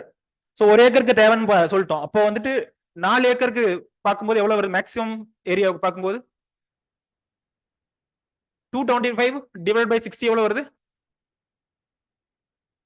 3. 75. 3500 divided by 600 எவ்வளவு வருது? 5. சோ அதுதான் கால்குலேட் பண்றோம். 3.75 இந்த ரெண்டும். புரியுதுங்களா? இது வரைக்கும் புரிஞ்சுதா? இது வரைக்கும் யார் யாருக்கெல்லாம் புரியல? ரெண்டு காம்பவுண்ட் தான் நம்ம எடுத்துட்டு கம்பேர் பண்றோம். ஆக்சுவலா இன்டெகிரேட்டட் ஃபார்மிங் சிஸ்டம் அப்படின்னா நிறைய காம்பவுண்ட் இருக்கும். ஆடு வளர்க்கறது, மாடு வளர்க்கறது, மெய்ஸ், ரைஸ், பல்ஸ்ன்னு போயிட்டே இருக்கும். நம்ம 2 காம்பவுண்ட் மட்டும் தான் எடுத்திருக்கோம் சிம்பிளிசிட்டிக்காக. இதுக்கப்புறம் வந்துட்டு இந்த ஸ்டெப்ல ஒரு கிராஃப் வரும். அந்த கிராஃப்ல இருந்தா இந்த டேட்டா வரும். புரியுதுங்களா? இதுக்கப்புறம் இந்த ஸ்டெப்ல ஒரு கிராஃப் வரும். அந்த கிராஃப்லாம் நீங்க எதுவும் கன்ஃபியூஸ் பண்ணிக்க தேவையில்லை. இப்பலாம் இந்த கால்குலேஷன் பண்ணுங்க அப்படின்னு சொல்லி எல்லாம் உங்களுக்கு கொடுத்து கேட்க மாட்டாங்க. ஒரு எக்ஸாம்பிள் கொடுத்து இப்படிதான் சார் பண்ணணும், இதுதான் சார் பண்ணணும் அப்படின்னு சொல்லிட்டு ஒரு எக்ஸாம்பிள்ல நீங்க மூவ் பண்ணணும். அவ்வளவுதான். சோ கடைசியா அந்த கிராஃப் இருந்து நமக்கு என்ன டேட்டா கிடைக்குது? கடைசியா இந்த டேட்டாவுக்கு தான் இவ்வளவு பாடுபட்டு இருக்கோம். இந்த கிராஃப்ல இருந்து நமக்கு இந்த டேட்டா கிடைக்கும். ஃபர்ஸ்ட் 2 வந்துட்டு காம்பினேஷன்.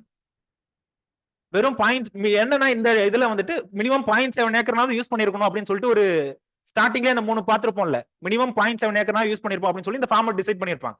சோ அதனால 0.7 acre 0 first possibility. Second possibility 0.70 3.23. புரியுதுங்களா? தேர்ட் வந்துட்டு 1 3. Fourth possibility 3.18 0.00 2.20 1.80. இதெல்லாம் என்னது? என்னென்ன பாசிபிலிட்டிஸ் இருக்கு அப்படின்னு பாக்குறோம். ஏன் இங்க 0.70 இருந்து ஆரம்பிச்சது? மினிமம் 0.70 ஏக்கர்னால யூஸ் பண்ணிருக்கோம் அப்படின்னு சொல்லிட்டு அந்த ஸ்டார்டிங்ல கொடுத்திருப்பாங்க. ஸ்டார்டிங்ல அந்த சென்டென்ஸ் எல்லாம் படிச்சு பார்த்துருந்தீங்கன்னா தெரியும். மினிமம் 0.7 ஏக்கர்னால யூஸ் பண்ணணும் இந்த ஃபார்மர் அப்படின்னு சொல்லி அவர் முடிவு எடுத்திருக்காரு அப்படின்றாங்க. சோ ஃபர்ஸ்ட் காம்பினேஷன் இது. லாஸ்டா இருக்குது வந்து 2.20 1.80. புரியுதுங்களா? இந்த ரெண்டும் எவ்வளவு ஏக்கர் கிரவுண்ட் நட், எவ்வளவு ஏக்கர் பேடின்றது. சோ இந்த தேர்ட் காம்போனன்ட் பார்த்து எதுல அதிக லாபம் இருக்குன்னு பாருங்க. தேர்ட் காம்போனன்ட் பார்த்து இதெல்லாம் டிஃபரெண்ட் மேல இருக்க டிஃபரெண்ட் பாசிபிலிட்டிஸ். எவ்வளவு ஏக்கர் வந்துட்டு கிரவுண்ட் நட், எவ்வளவு ஏக்கர் வந்து பேடின்ற டிஃபரெண்ட் காம்பினேஷன். கீழே இருக்கிறது வந்து அதுல இருந்து எவ்வளவு லாபம் வருது அப்படின்றது. மேக்ஸிமம் எதுல வருது? டி. சோ இந்த பிளான்ல வந்துட்டு மேக்ஸிமம் ப்ராஃபிட் எடுக்கிறாங்க. அப்ப ஆப்டிமல் பிளான் அப்படின்னு சொல்றாங்க. ஆப்டிமல் பிளானுக்கு என்ன டெஃபினிஷன் பார்த்தோம்? ஆப்டிமல் சொல்யூஷனுக்கு ஒரு டெஃபினிஷன் பார்த்தோம். நான் நெகட்டிவா இருக்கணும், இன்னொன்று வந்து மேக்ஸிமம் ப்ராஃபிட் இருக்கணும்னு பார்த்தோம். நான் நெகட்டிவ், இதுல எதுவும் நெகட்டிவும் இல்ல, அதே நேரத்துல வந்துட்டு அதிகமான லாபம் கொடுக்குது. இதுல வெறும் 1000 ரூபாய், இதுல 5000, 5700, 4770, இதுல வந்து 5820 கொடுக்குது. சோ மேக்ஸிமம் ப்ராஃபிட் கொடுக்கறதுனால அது என்ன சொல்றோம்? ஆப்டிமல் சொல்யூஷன் இல்ல ஆப்டிமல் பிளான் அப்படின்னு சொல்றோம். புரிஞ்சது எல்லாத்துக்கும்? உண்மையா புரிஞ்சுதா இல்ல குத்து மதிப்பா உட்கார்ந்துருக்கீங்களா? கொஞ்சம் லைட்டா முன்ன பின்ன சொல்லியிருந்தாலும் குழப்பிருக்கும், பயங்கரமா குழப்பிருக்கும். இதெல்லாம் ஸ்கிப் பண்ணுமோ ஸ்கிப் பண்ணிட்டு இதெல்லாம் சொல்லணுமோ அதுதான் சொல்லியிருக்கேன். கிராஃப் எல்லாம் போனோம் அப்படின்னா கண்டிப்பா எழுந்து போயிடுவீங்க. கிராஃப் எல்லாம் தேவையே இல்லை. ஒரு கிராஃப் வருது, அந்த கிராஃப்ல இருந்து கடைசி அந்த டேட்டா வருது.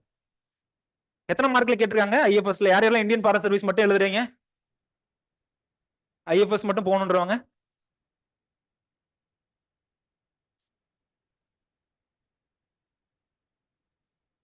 இப்படி கொஸ்டின் வந்துச்சு அப்படின்னா இதுல உங்களுக்கு எப்படி புரியுதோ நீங்க அப்படியே எழுதுங்கம்மா. எக்ஸாமினர் புரிஞ்சுப்பாங்கம்மா. திருத்துறவங்க வந்து புரிஞ்சுப்பாங்க. ஓகே, உங்களுக்கு புரிஞ்சிருக்கு அப்படின்றது. நீங்களா ஒரு 2 கிராப் எடுத்துக்கிட்டு நீங்களா 2 லேபர் கொடுத்துட்டு, புரியுதுங்களா? இது எப்படி எழுதுறது அப்படின்னு கேட்க. நீங்களா ஒரு 2 கிராப் எடுத்துக்கோங்க. நீங்களா ஒரு அதோட கையில எவ்வளவு காசு இருக்கு, எவ்வளவு இன்புட்டுக்கு எவ்வளவு காசு ஆகுது, எவ்வளவு லேபர் தேவை அப்படின்றத நீங்களா எடுத்துக்கோங்க. அது கடைசியா calculation for iso revenue line நீங்களா கொடுங்க. 2 டிவைட் பண்ணுங்க. கடைசியா வந்து இந்த இதுக்கு வந்துருங்க. ஸ்பேஸ் இருந்துச்சுன்னா இது போங்க, கடைசியா இல்லைன்னா இதுக்கு வந்துருங்க. புரியுதுங்களா? கடைசியா வந்துட்டு இதெல்லாம் டிஃப்ரெண்ட் பாசிபிலிட்டிஸ். இதுல கடைசியா வந்து இந்த பிளான் மட்டும் நான் சூஸ் பண்றேன். என்ன காரணத்தால சூஸ் பண்றேன் அப்படின்னா அதுலதான் அதிகமான ப்ராஃபிட் இருக்கு அப்படின்றத நீங்களா ஒரு வேல்யூ கொடுத்துட்டு சைட்ல வந்து அந்த ப்ரொசீஜர் அப்படியே நீங்க மென்ஷன் பண்ணிட்டே வாங்க. இதை தான் நான் சூஸ் பண்ணிருக்கோம். என்ன காரணம் அப்படின்னா இதுல நெகட்டிவும் இல்ல, எதுவும் நெகட்டிவ் வேல்யூவும் இல்ல, அதே நேரத்துல மேக்ஸிமம் ப்ராஃபிட்டும் கொடுக்குது அப்படின்றத நீங்க கொடுக்கலாம். புரியுதுங்களா? அட்லீஸ்ட் உங்களுக்கு இப்போ ஒரு சான்ஸ்னா கிடைக்குது. இந்த மாதிரி இதுக்கெல்லாம் எப்படி ட்ரெயின் ஆகணும்ன்றது ஃபர்ஸ்ட் அந்த கொஸ்டினை பார்த்தவங்களுக்கு நினைச்சு பாருங்க. டைரக்டா ஸ்பாட்ல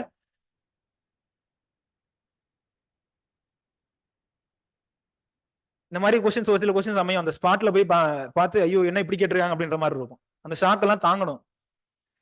அங்கேயே போயிட்டு பிபி வந்து அடுத்த கொஸ்டின் ஒழுங்கா பார்க்காம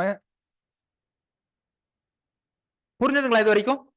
ஒரு டைம் நீங்க ரூம்ல போய் பாத்தீங்க அப்படின்னா, படிச்சு பாத்தீங்க அப்படின்னா கண்டிப்பா இன்னும் நல்லாவே புரியும். ஆப்டிமல் சொல்யூஷன் ஏன் எடுத்தா சூஸ் பண்ணுன்றது சென்டென்ஸ்ல இருக்கு. அந்த இதை நீங்களா ஒரு டேட்டாவை எடுத்துக்கிட்டு கடைசியா நீங்க இந்த ஸ்டேட்மெண்ட்ஸ் கொடுக்கலாம்.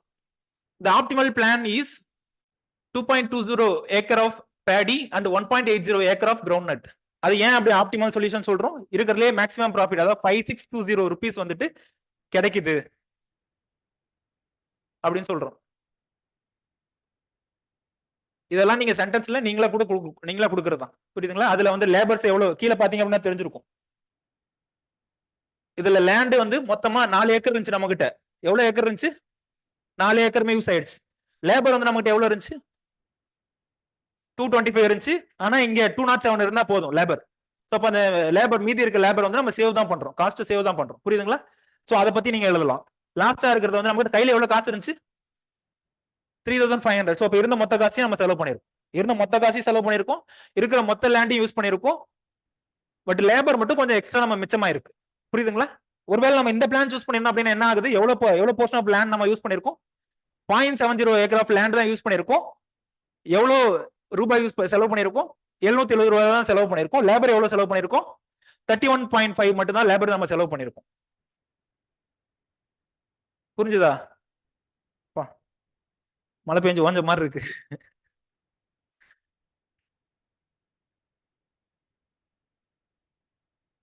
இதுல லிமிடேஷன்ஸ் என்னப்பா? அட்லீஸ்ட் நீங்க இவ்வளவு பார்த்ததுக்கு அப்புறம்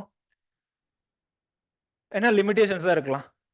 ஃபார்மர்ஸ் இதை ஃபார்மர்ஸ் வந்து இதை பண்ணுவாங்களா? Computational difficulties. கம்ப்யூட்டேஷனல் டிஃபிகல்டிஸ்னா என்ன? கால்குலேட் பண்றதே கஷ்டம். சிவில் சர்வீஸ் படிக்கிறவங்க இருக்கிறதுலே வந்து top brains, sharpest brains of the country. உங்களாலே இது கஷ்டமா இருக்கு அப்படின்னா ஃபார்மர்ஸ் எப்படி இதை இது பண்ணுவோம்? Computational difficulties. செகண்டா என்ன? செகண்டா இருக்கிறது டைம் ஃபேக்டர் வந்து எடுத்துக்கல. டைம் ஃபேக்டர் வந்துட்டு எடுத்துக்கல அப்படின்னு சொல்றாங்க. என்ன அப்படின்னா என்ன மீனிங்?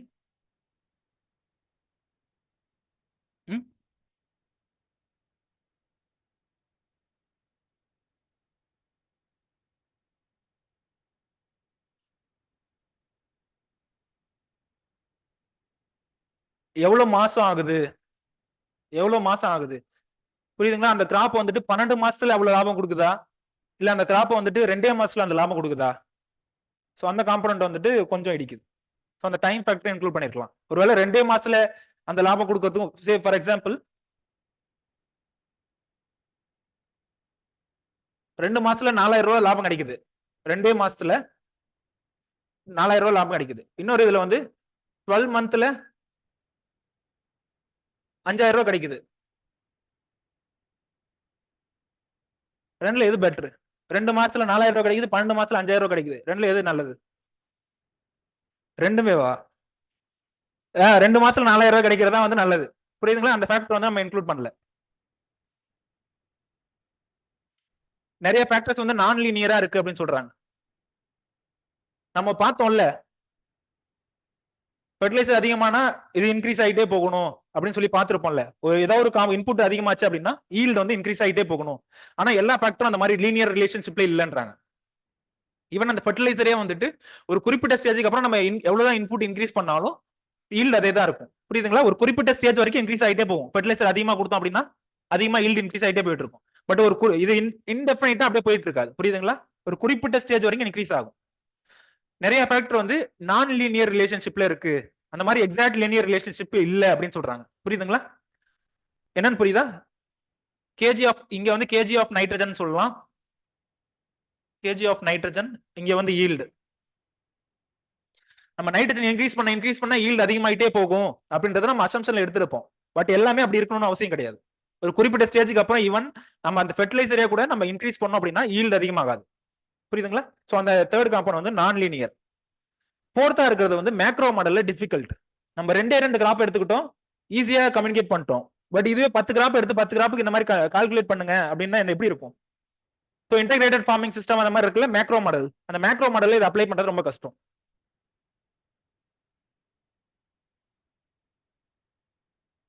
ஏதாவது டவுட் இருக்கா இந்த இதுல இருந்து? இந்த பட்ஜெட்டிங்ல இருந்து ஃபர்ஸ்ட் மூணும் ஆக்சுவலா சிம்பிளா ரொம்ப ரொம்ப சிம்பிளா இருக்கும். அதனால தான் கொஞ்சம் இதா போயிட்டு இருக்கு. புரியுதுங்களா? அடுத்து மார்க்கெட்டிங்லாம் வரும்போது கொஞ்சம் ஸ்லோ டவுன் ஆயிக்கலாம்.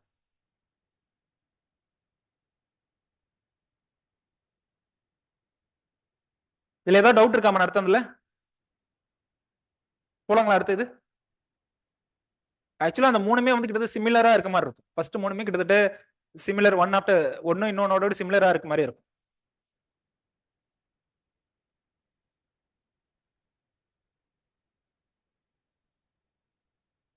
புரிஞ்சுதா? யார் யாருக்கெல்லாம் புரியல? லீனியர் ப்ரோக்ராம் சுத்தமா புரியலன்றது யார் யாரு? ஓரளவுக்கு அட்லீஸ்ட் அண்டர்ஸ்டாண்ட் பண்ணிட்டீங்கல்ல?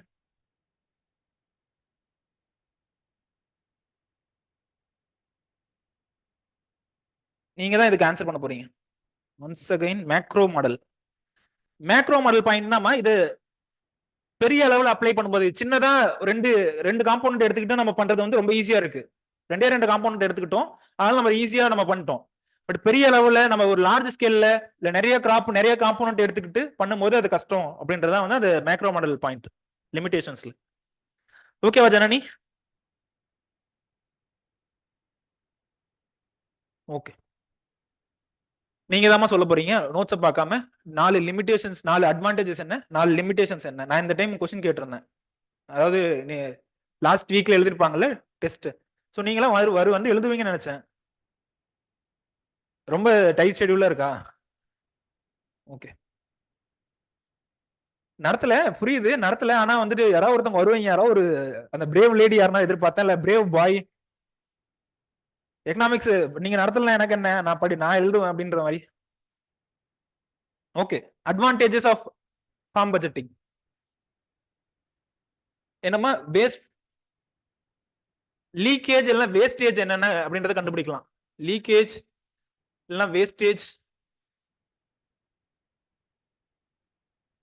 எவ்வளவு லாபம் வருது, ரிஸ்க் ஏதோ கடன் வாங்கலாமா இல்ல வேணாமான்னு டிசைட் பண்ணலாம். புரியுதுங்களா?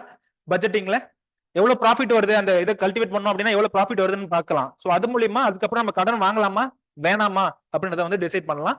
இந்த ஆல்ரெடி சொன்ன மாதிரி தான் அந்த எஃபிஷியன்ட் யூஸ் ஆஃப் ரிசோர்சஸ்ன்றது நம்ம கடைசி வரைக்கும் எழுதிட்டே இருக்கலாம். Efficient use of resources.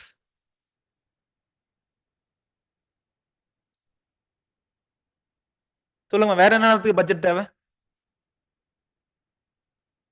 ஃபர்ஸ்டே நம்ம என்னென்ன பாக்குறோம், அதுல வந்துட்டு எவ்வளவு நமக்கு இன்கம் கிடைக்குது, எக்ஸ்பெண்டிச்சர் எவ்வளவு ஆகுது, எவ்வளவு ப்ராஃபிட் வரதுக்கு வாய்ப்பு இருக்குன்னு பாக்குறோம். புரியுதுங்களா?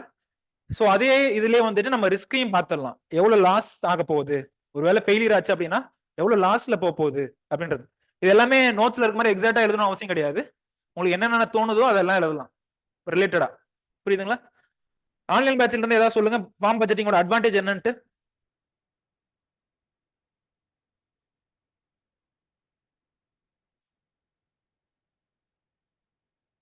நான் லீனியர் பாயிண்ட். ஆக்சுவலா அந்த நான் லீனியர்னா என்னன்னு கேட்டிருக்காங்க ஆன்லைன்ல.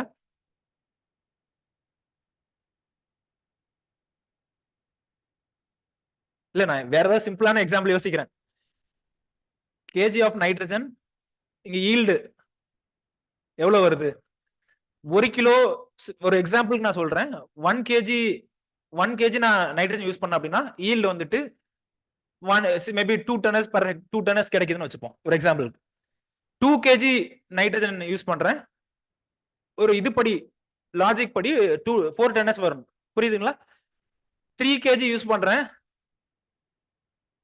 6 ஆகணும். கொஞ்சம் ஒரு குறிப்பிட்ட ஸ்டேஜ் வரைக்கும் வரும். புரியுதுங்களா? அதுக்காக வந்துட்டு நீங்க 100 கிலோ நைட்ரஜன் யூஸ் பண்ணீங்க அப்படின்னா பிளான்ட் அப்படியே கொடுத்துருமா? புரியுதுங்களா? ஒரு குறிப்பிட்ட ஸ்டேஜ் வரைக்கும் இந்த ரிலேஷன்ஷிப் வந்து இருக்கும். புரியுதுங்களா? அதே மாதிரி எல்லா ஃபேக்டரும் இந்த மாதிரி லீனியர் ரிலேஷன்ஷிப்ல எல்லா ஃபேக்டரும் இல்ல அப்படின்றாங்க. புரியுதுங்களா? சரி, ரெண்டு லேபர் சேர்ந்து வீடிங் எடுத்தாங்க அப்படின்னா, 2 லேபர் அந்த சிசேட்ல கொஸ்டின் வரும்ல, 2 லேபர்ஸ் அந்த மாதிரி 2 லேபர் சேர்ந்து வீடிங் எடுத்தாங்க அப்படின்னா ஈல்டு இவ்வளோ இருக்கு. ஒரு குறிப்பிட்ட டைம்குள்ள முடிக்கிறாங்க, அதனால ஈல்டு வந்து அதிகமா கொஞ்சம் ஒரு பர்டிகுலர் காம்பனன்ட் கிடைக்குது.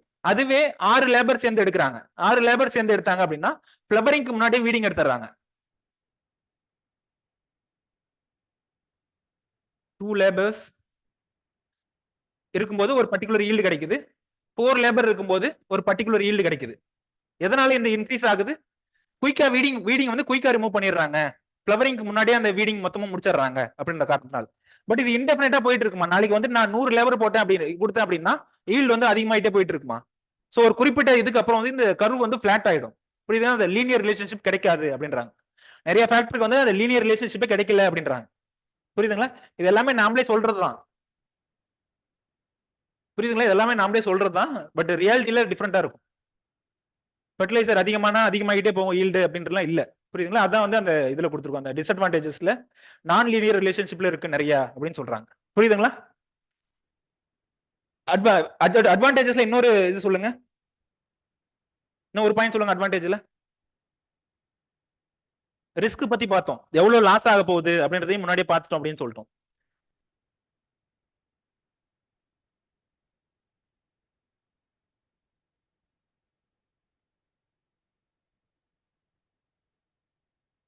அதாவது பார்ஷியல் பட்ஜெட்டிங் ஒரு பட்ஜெட்டிங் பார்த்தோம். பார்ஷியல் பட்ஜெட்னு ஒரு பட்ஜெட் பார்த்தோம். அப்படின்னா என்ன பார்ஷியல் பட்ஜெட்னா? என்னமா? ஒரு இன்புட்டை வந்து நம்ம ரீப்ளேஸ் பண்றோம். இல்ல வந்துட்டு முன்னாடி சன்ஃபிளவர் கல்டிவேட் பண்ணிருக்கலாம், அதை நம்ம கிரவுண்ட் நட்டா ரீப்ளேஸ் பண்றோம். சோ அந்த மாதிரி ரீப்ளேஸ் பண்ணும்போது எவ்வளவு லாபம் இருக்குன்னு பார்த்தோம். சோ அதுல இருந்து என்ன நம்ம ஏதாவது அது ரிலேட்டடா என்ன அட்வான்டேஜ் இருக்கு? புதுசா நம்ம ஏதாவது இன்ட்ரோடியூஸ் பண்றோம் அப்படின்னா அதுல எவ்வளவு லாபம் இருக்கு அப்படின்றத தெரிஞ்சுக்கலாம். புரியுதுங்களா?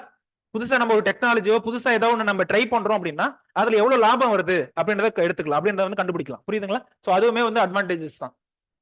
புரியுதுங்களா? முன்னாடி என்ன தப்பு பண்ணியிருந்தோம், இப்போ அதை நம்ம அந்த ரெக்டிஃபை பண்ணும்போது எவ்வளவு லாபம் வருது அப்படின்றதும் தெரியும். அந்த பார்ஷியல் பட்ஜெட்டிங் ரிலேட்டடான பாயிண்ட். டிஸ்அட்வான்டேஜஸ், ஃபார்மர்ஸ் எல்லாமே வந்து poor and illiterate farmers. So அவங்கள வந்துட்டு இதெல்லாம் கால்குலேட் பண்ணுங்க அப்படின்னா பண்ணுவாங்களா? புரியுதுங்களா? அவங்களால நம்மளாலே இதை கால்குலேட் பண்ண முடியாது. எக்ஸாக்டா கால்குலேட் பண்ணி நம்ம கொண்டு வர முடியாது. ஸோ அந்த இல்லிட்ரேட் ஃபார்மர்ஸ் வந்துட்டு ஒரு லிமிடேஷன்ஸ்ல போகுது, ப்ராப்ளம்ஸ்ல. Production risk.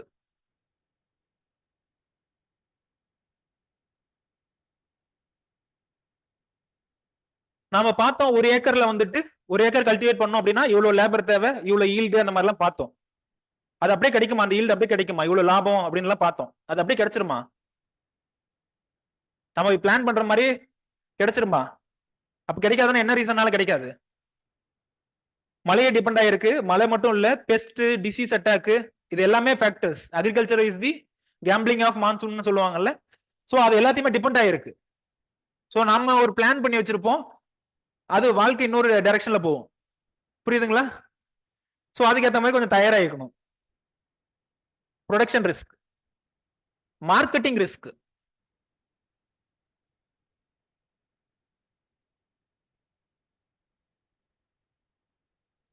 நம்ம இவ்வளவு ஈல்டு எடுக்க போறோம், இதுக்கு வந்து மார்க்கெட்ல இவ்வளவு பிரைஸ் இருக்குது அப்படின்னு நம்ம பட்ஜெட்ல பிளான் பண்ணி வச்சிருப்போம், பட்ஜெட்ல போட்டு வச்சிருப்போம். பட் அவ்வளவு பிரைஸ்க்கே அந்த விற்கணும்னு அவசியம் இருக்கு ஏதாவது? சரி, நான் ஃபார் எக்ஸாம்பிள் 10 டன்னஸ் நான் ஹார்வெஸ்ட் பண்ண போறேன். அந்த 10 டன்னஸ் 10 டன்னஸ் வந்துட்டு ஒரு டன்னஸ் வந்துட்டு 1000 ரூபாய்க்குன்னு சொல்லிட்டு நான் பட்ஜெட்ல போட்டு வச்சிருப்பேன், 1000 ருபீஸ். கடைசியா நான் மார்க்கெட்ல போய் விற்கும் போது ஒரு டன்னஸ் இந்த 1000 ரூபாய்க்கே விற்கிற நிலைமை இருக்குமா? மேபி அதிகமாகவும் போகலாம், குறையவும் செய்யலாம். புரியுதுங்களா? அந்த மார்க்கெட்டிங் ரிஸ்க் இருக்கு. நம்ம பட்ஜெட்ல ஒரு மாதிரி டிசைட் பண்ணி வச்சிருப்போம். பட் ஆனா மார்க்கெட்டிங் மூலியமா கடைசியா பிரைஸ் வந்து பிளக்சுவேட் ஆயிருக்கலாம், அதிகமாகவும் போயிருக்கலாம், இல்ல குறைவாகவும் வந்திருக்கலாம். புரியுதுங்களா? Technological risk. அடுத்த பாயிண்ட் வந்து டெக்னாலஜிக்கல் ரிஸ்க்.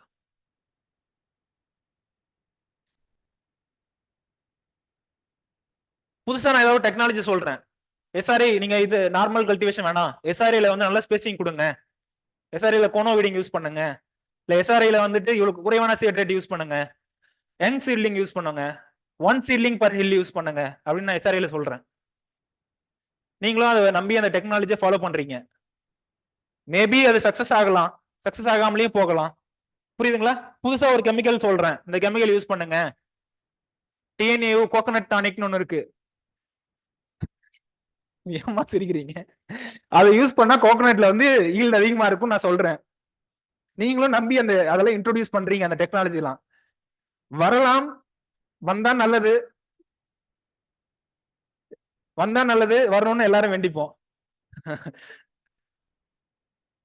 பட் ஆனா அந்த டிஎன்ஏ கோகனட் டானிக்ன்றது ஒரு சக்சஸ்ஃபுல் எக்ஸாம்பிள், ஒரு சக்சஸ்ஃபுல் எக்ஸாம்பிள் தான். அதுல என்ன காம்போனன்ட்ன்றது ரிவீல் பண்ணவே இல்லை டிஎன்யூ இன்னும் டைரக்டா தெரியல, பட் இன்டைரக்டா அங்க படிச்சவங்களுக்கு தெரியும்.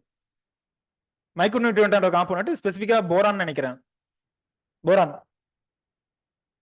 சோ அந்த மாதிரி புதுசா ஒரு டெக்னாலஜி இன்ட்ரோடியூஸ் பண்ணும்போது, இந்த கெமிக்கல் இன்ட்ரோடியூஸ் பண்ணும்போது அதுல நிறைய ரிஸ்க் இருக்கு. நம்ம அந்த எஸ்ஆர்ஐ இன்ட்ரோடியூஸ் பண்ணோம் அப்படின்னா எஸ்ஆர்ஐல எவ்வளவு ஈல்டு சொல்றாங்க? எஸ்ஆர்ஐல ஈல்டு எவ்வளவு சொல்றாங்க? ஒரு பர்டிகுலர் 10 per hectare கொடுத்திருப்பாங்க. பட் அந்த எஸ்ஆர்ஐ கொண்டு போய் நான் கிளே சாயில்ல யூஸ் பண்ணிருந்தேன் அப்படின்னா அதே ஈல்டு கிடைக்குமா? கிளே சாயில்ல கோனோவிட்டர் யூஸ் பண்ண முடியுமா? நார்மல் சாயிலே கோனோவிட்டர் நம்மளால தள்ளிட்டு போக முடியல. சோ கிளே சாயில்ல அந்த சொல்ற அந்த ப்ரிடிக்ஷன்ஸ் இவ்வளவு ஈல்டு அதெல்லாம் கிடைக்காது. சோ அதான் வந்து டெக்னாலஜிக்கல் ரிஸ்க் அப்படின்றது. புரிஞ்சுதுங்களா? சோ இது எல்லாமே நம்ம பட்ஜெட்ல ஒண்ணு பிளான் பண்ணி வச்சிருப்போம், கடைசியா அவுட்புட் வந்து வேறையா மாறி இருக்கு. சோ இதான் வந்துட்டு லிமிடேஷன்ஸ். லாஸ்டா இருக்கிற வந்து ஒரு क्वेश्चन கேட்டிருக்காங்க. எஸ்ஆர்ஐனா என்ன? சிஸ்டம் ஆஃப் ரைஸ் இன்டென்சிஃபிகேஷன் பா. எஸ்ஆர்ஐனா ரைஸ்ல இருந்து இது ஒரு technology, system of rice intensification.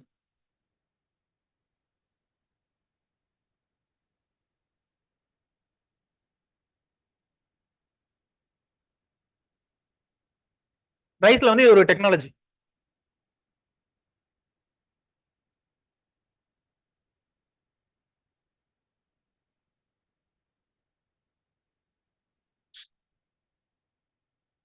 Okay,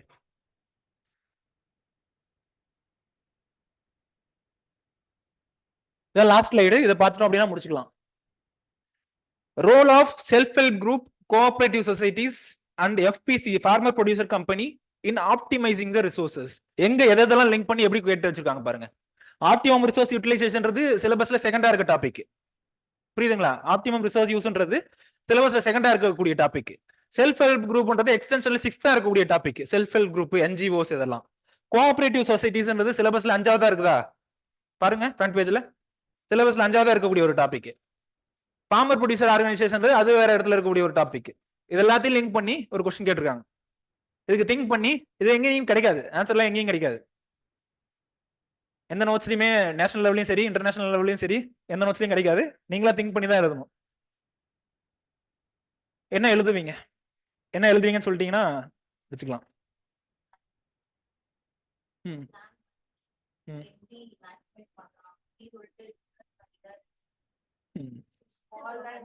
முதல்ல அது போறதுக்கு முன்னாடி ஃபர்ஸ்ட் வந்து இது எல்லாத்துக்கும் டிஃபரன்ஸ் சொல்லுங்க. அது நீங்க சொல்ற பாயிண்ட் வந்திருந்த கரெக்ட் தான். ஃபர்ஸ்ட் இதுக்கு டிஃபரன்ஸ் சொல்லுங்க. நிறைய இடத்துல கேட்பாங்கம்மா டிஃபரன்ஸ் பிட்வீன், இந்த மாதிரி ஒரு क्वेश्चन கேளுங்க. டிஃபரன்ஸ் பிட்வீன் என்ஜிஓ அண்ட் ஒரு क्वेश्चन கோஆபரேட்டிவ் சொசைட்டின்றது ஃப்ரீக்வெண்டா கேட்கறது. Difference between NGOs and cooperative society. என்ஜிஓஸ்ன்றது எக்ஸ்டென்ஷன்ல இருக்கக்கூடிய ஒரு டாபிக், கோஆபரேட்டிவ் சொசைட்டின்றது எக்கனாமிக்ஸ்ல இருக்க ஒரு topic. Difference between NGO and cooperative society இந்த மாதிரி வரும். என்னப்பா ஒரே நிமிஷம், இன்னொரு டிஃபரன்ஸ் மட்டும் சொல்றேன். Difference between soil health card and Kisan credit card. Difference between soil health card and Kisan credit card. இதுக்கு டிஃபரன்ஸ்ல டேபிள் போட்டு எழுதிங்க அப்படின்னா கொஞ்சம் படிக்கும் போது கொஞ்சம் நல்லா இருக்கும். புரியுதுங்களா? ஏதாவது டிஃபரன்ஸ் நீங்களா திங்க் பண்ணி ஏதாவது டிஃபரன்ஸ்ல போட்டு எழுதிங்க அப்படின்னா கொஞ்சம் நல்லா இருக்கும். இல்ல நீங்க இதுல சாயில் ஹெல்த் கார்டு பத்தி ஒரு முத பக்கத்துல எழுதுறது, கிசான் கிரெடிட் கார்டு பத்தி 2வது பக்கத்துல எழுதுறது அப்படின்னா அது கொஞ்சம் வேற வழி இல்லைன்னா எழுதுங்க, பட் அது கொஞ்சம் நெகட்டிவா இம்பாக்ட் ஆகும். சொல்லுங்க, இப்ப என்ன சொல்றீங்க? மறந்துட்டீங்களா அதுக்குள்ள? ஓகே, இதுல மோஸ்ட்லி உமன், பட் மேல் இருக்க கூடாதுன்னு அவசியம் இல்ல. Mostly woman, mostly woman. Okay,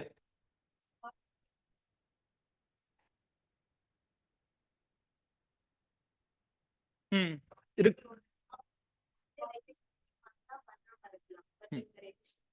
okay, இது ஒரு முக்கியமான பாயிண்ட். அவங்க சொன்னாங்களா, அது ஒரு முக்கியமான பாயிண்ட்.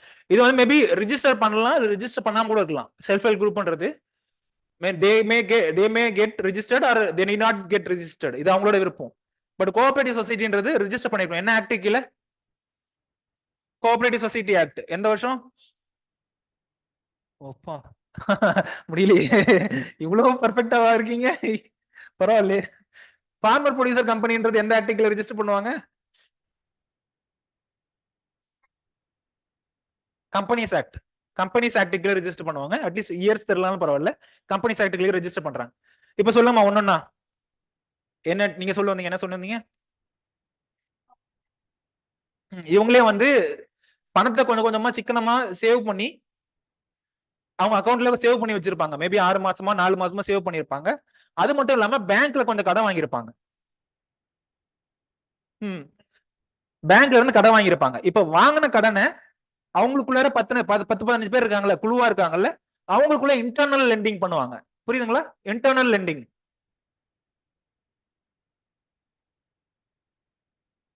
புரியுதுங்களா? அவங்க முதல்ல வந்து சேவிங்ஸ் பண்ணிருக்காங்க. சேவிங்ஸ் பண்ணிட்டு பேங்க்ல கடனும் வாங்கியிருக்காங்க. இப்ப அவங்களுக்கு ஒரு பல்கா ஒரு அமௌண்ட் கிடைச்சிருக்கு. அந்த வாங்கின அமௌண்ட் என்ன பண்றாங்க? இன்டர்னல் லெண்டிங் பண்றாங்க. அது எவ்வளவு வட்டின்றதையும் அவங்களே தான் டிசைட் பண்றாங்க. புரியுதுங்களா? மோஸ்ட்லி குறைவா தான் இருக்கும். எவ்வளவு வட்டின்றதும் அந்த குழுவே தான் டிசைட் பண்றாங்க. சோ இப்ப அவங்களுக்கு இதனால என்ன, இத போய் எப்படி ஆப்டிமம் ரிசோர்ஸ் யூஸ்ல லிங்க் பண்ணுவீங்க? குறைவான பணத்திலே அவங்களுக்கு வந்துட்டு இது கிடைக்குது. இன்புட் வாங்குறது கையில காசு கிடைக்குது. புரியுதுங்களா? குறைவான வட்டியிலே பணம் கிடைக்குது. சோ அது மூலமா அவங்க இன்புட்ஸ் என்னென்ன வேணுமோ வாங்கலாம். குரூப்பா இருக்கிறதுனால முன்னாடி தனித்தனியா வாங்கிட்டு இருந்தாங்க. குரூப்பா இருக்கிறதுனால ஃபார் எக்ஸாம்பிள் இப்ப இங்க இருக்க எல்லாருமே சோப் ஷாம்பு எல்லாம் யூஸ் பண்றீங்க. தனித்தனியா போய் வாங்குவீங்க. ஏதோ ஒரு இதுல grocery ஐட்டம் ஏதோ ஒரு கடையில போய் வாங்குவீங்க. பட் இதுவே அறம்ல படிக்கிற எல்லாத்தையும் ஒன்னா சேர்த்து அவங்க எல்லாத்துக்கும் மொத்தமா ஒரு ஹோல்சேலா வாங்கணும் அப்படின்னா லாபகரமா இருக்குமா இருக்காதா? தனித்தனியா போய் வாங்கினீங்க அப்படின்னா மேபி 30 ரூபா 40 ரூபான்னு சொல்ற ஒரு சோப்பை மொத்தமா அக்ரிகேட் பண்ணி 1000 பேரோ 100 பேரோ சேர்ந்து வாங்கும் போது அதுல வந்து ஒரு இதை வந்து குறைக்க முடியும். இன்புட்டோட காஸ்ட்டை வந்து குறைக்க முடியும். புரியுதுங்களா? அதுக்கு பேர் எக்கனாமிக்ஸ் ஆஃப் அக்ரிகேஷன் சொல்லுவாங்க. Economics of aggregation.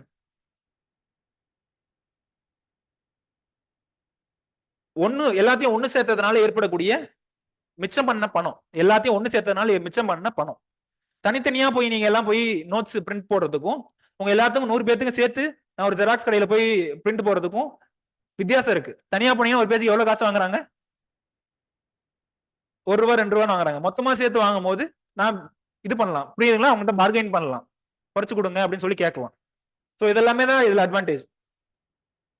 Self help குரூப்பா இருக்கும்போது அவங்களுக்கும் தனியா ட்ரைனிங் நடக்கும். லேட்டஸ்ட் டெக்னாலஜிஸ் ஏதாவது இருக்கு அப்படின்னா அவங்களுக்கு தனியா ட்ரைனிங் நடக்கும். அதெல்லாம் பார்த்திருப்போம். செல்ஃப் ஹெல்ப் குரூப்ல பார்த்திருப்போம். மெயினா நீங்க எழுதுறது வந்து அவங்க கையில இருக்கக்கூடிய பினான்சியல் ரிசோர்ஸ் தான். பினான்சியல் ரிசோர்சஸ் தான். மைக்ரோ பினான்ஸ் ஒரு கான்செப்ட் இருக்கு. மைக்ரோ பினான்ஸ் எது ரிலேட்டடா வரும்? மைக்ரோ பினான்ஸ்னா என்ன? இவங்க பண்ற அந்த ஆக்டிவிட்டிஸ் தான் வாங்கிட்டு இன்டர்னல் லெண்டிங் கொடுக்குறாங்கல்ல, அதான் வந்து மைக்ரோ பினான்ஸ் அப்படின்றது. அதுக்கு வந்துட்டு என்ன பிரைஸ் கொடுத்தாங்க? நோபல் பிரைஸ் ஃபார் எக்கனாமிக்ஸா? பீஸா எக்கனாமிக்ஸா? யார் யார் கொடுத்திருந்தாங்க? முகமது யூனஸ், அப்புறம் இன்னொருத்தர் முகமது யூனஸ் மட்டுமா? நோபல் பிரைஸ் ஃபார் பீஸா இல்ல எக்கனாமிக்ஸா? பீஸ் தான். Okay okay. சோ இதெல்லாம் வந்து மைக்ரோ பினான்ஸ்.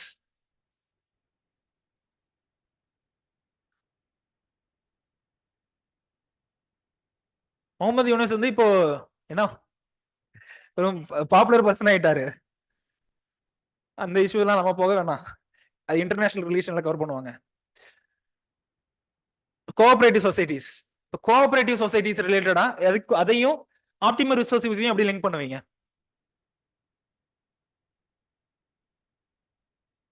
Machineries available. இன்னொன்னு வந்து பிஏசிஎஸ் இருக்குல்ல, பிரைமரி அக்ரிகல்ச்சர் கோஆபரேட்டிவ் சொசைட்டிஸ். அங்க வந்து நீங்க லோன் வாங்கிக்கலாம்ப்பா. பிஎஸ்சிஎஸ் பிரைமரி அக்ரிகல்ச்சரல் கிரெடிட் சொசைட்டிஸா கோஆபரேட்டிவ் சொசைட்டிஸா? அதுல வந்து நீங்க கடன் வாங்கிக்கலாம், லோன் வாங்கிக்கலாம். சோ உங்களுக்கு இன்புட் ஏதாவது வாங்கணும் அப்படின்னா அதுக்கு வந்துட்டு வாங்கின கடனை நீங்க இன்புட்டுக்கு யூஸ் பண்ணிக்கலாம். ஒரு சில கோஆபரேட்டிவ்ஸ்ல அவங்களே இன்புட் மெட்டீரியல்ஸ் கொடுக்குறாங்க. இந்தாங்க வச்சுக்கோங்க சீட்ஸ், இந்தாங்க வச்சுக்கோங்க ஃபெர்டிலைசர்ஸ் அப்படின்னு சொல்லிட்டு அவங்களே கொடுக்குறாங்க. Cooperative societies. புரியுதுங்களா? கோஆபரேட்டிவ் மார்க்கெட்டிங் ஒரு கான்செப்ட் இருக்கு. Cooperative marketing.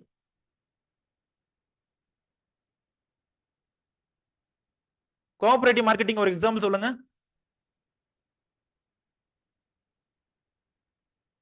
ட்ரைஃபெடும் கோஆபரேட்டிவ்ஸ் தான். அமுல் ஒரு டிபிக்கல் எக்ஸாம்பிள் கோஆபரேட்டிவ் மார்க்கெட்டிங்க்கு. அமுல் வந்து ஒரு டிபிக்கல் எக்ஸாம்பிள். அமுல்ன்றது வந்துட்டு குஜராத்ல ஒரு தனி இண்டிவிஜுவலா இருந்த ஒரு ஃபார்மர்ஸ், ஒரு வில்லேஜ்ல, ஒரு பர்டிகுலர் வில்லேஜ்ல இருந்த ஃபார்மர்ஸ். அவங்க எல்லாம் ஒண்ணு சேர்ந்து அவங்களோட அந்த மில்க் ப்ரொடக்ஷன் இருக்குல்ல, அவங்க ப்ரொடியூஸ் பண்ண மில்க் இருக்குல்ல, ஸோ அதையே ப்ராசஸ் பண்ணிட்டு அவங்களே அதை இது பண்ற மார்க்கெட் பண்ற மாதிரி கான்செப்ட் தான் அது. இனிஷியலா ஒரு சின்ன ஸ்கேல்ல போச்சு, குஜராத்ல மட்டும் ஒரு பர்டிகுலர் வில்லேஜ்ல மட்டும் போச்சு, அது அப்படியே எக்ஸ்பேண்ட் ஆகி ரொம்ப ரொம்ப எக்ஸ்பேண்ட் ஆகி கடைசியா வந்தது என்னது, ஒயிட் ரெவல்யூஷன் அப்படின்றது. White revolution, operation flood. Okay, புரியுதுங்களா? கோஆபரேட்டிவ் மார்க்கெட்டிங்னா என்னன்ட்டு. இப்ப தனியா இப்ப நான் ஒரு ஸ்மால் ஃபார்மரு, நீங்க ஒரு ஸ்மால் ஃபார்மரு, தனித்தனியா நம்ம வந்து நம்மளோட ப்ராடியூஸ் வந்து டிரான்ஸ்போர்ட் பண்றோம்.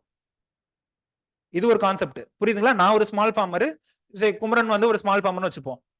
நாங்க வந்து தனித்தனியா வந்துட்டு இது பண்றோம், தனித்தனியா வந்து ப்ராடியூஸை விற்கிறோம். இப்போ வந்து எனக்கு லாஜிஸ்டிக் காஸ்ட் எவ்வளவு ஆகுது?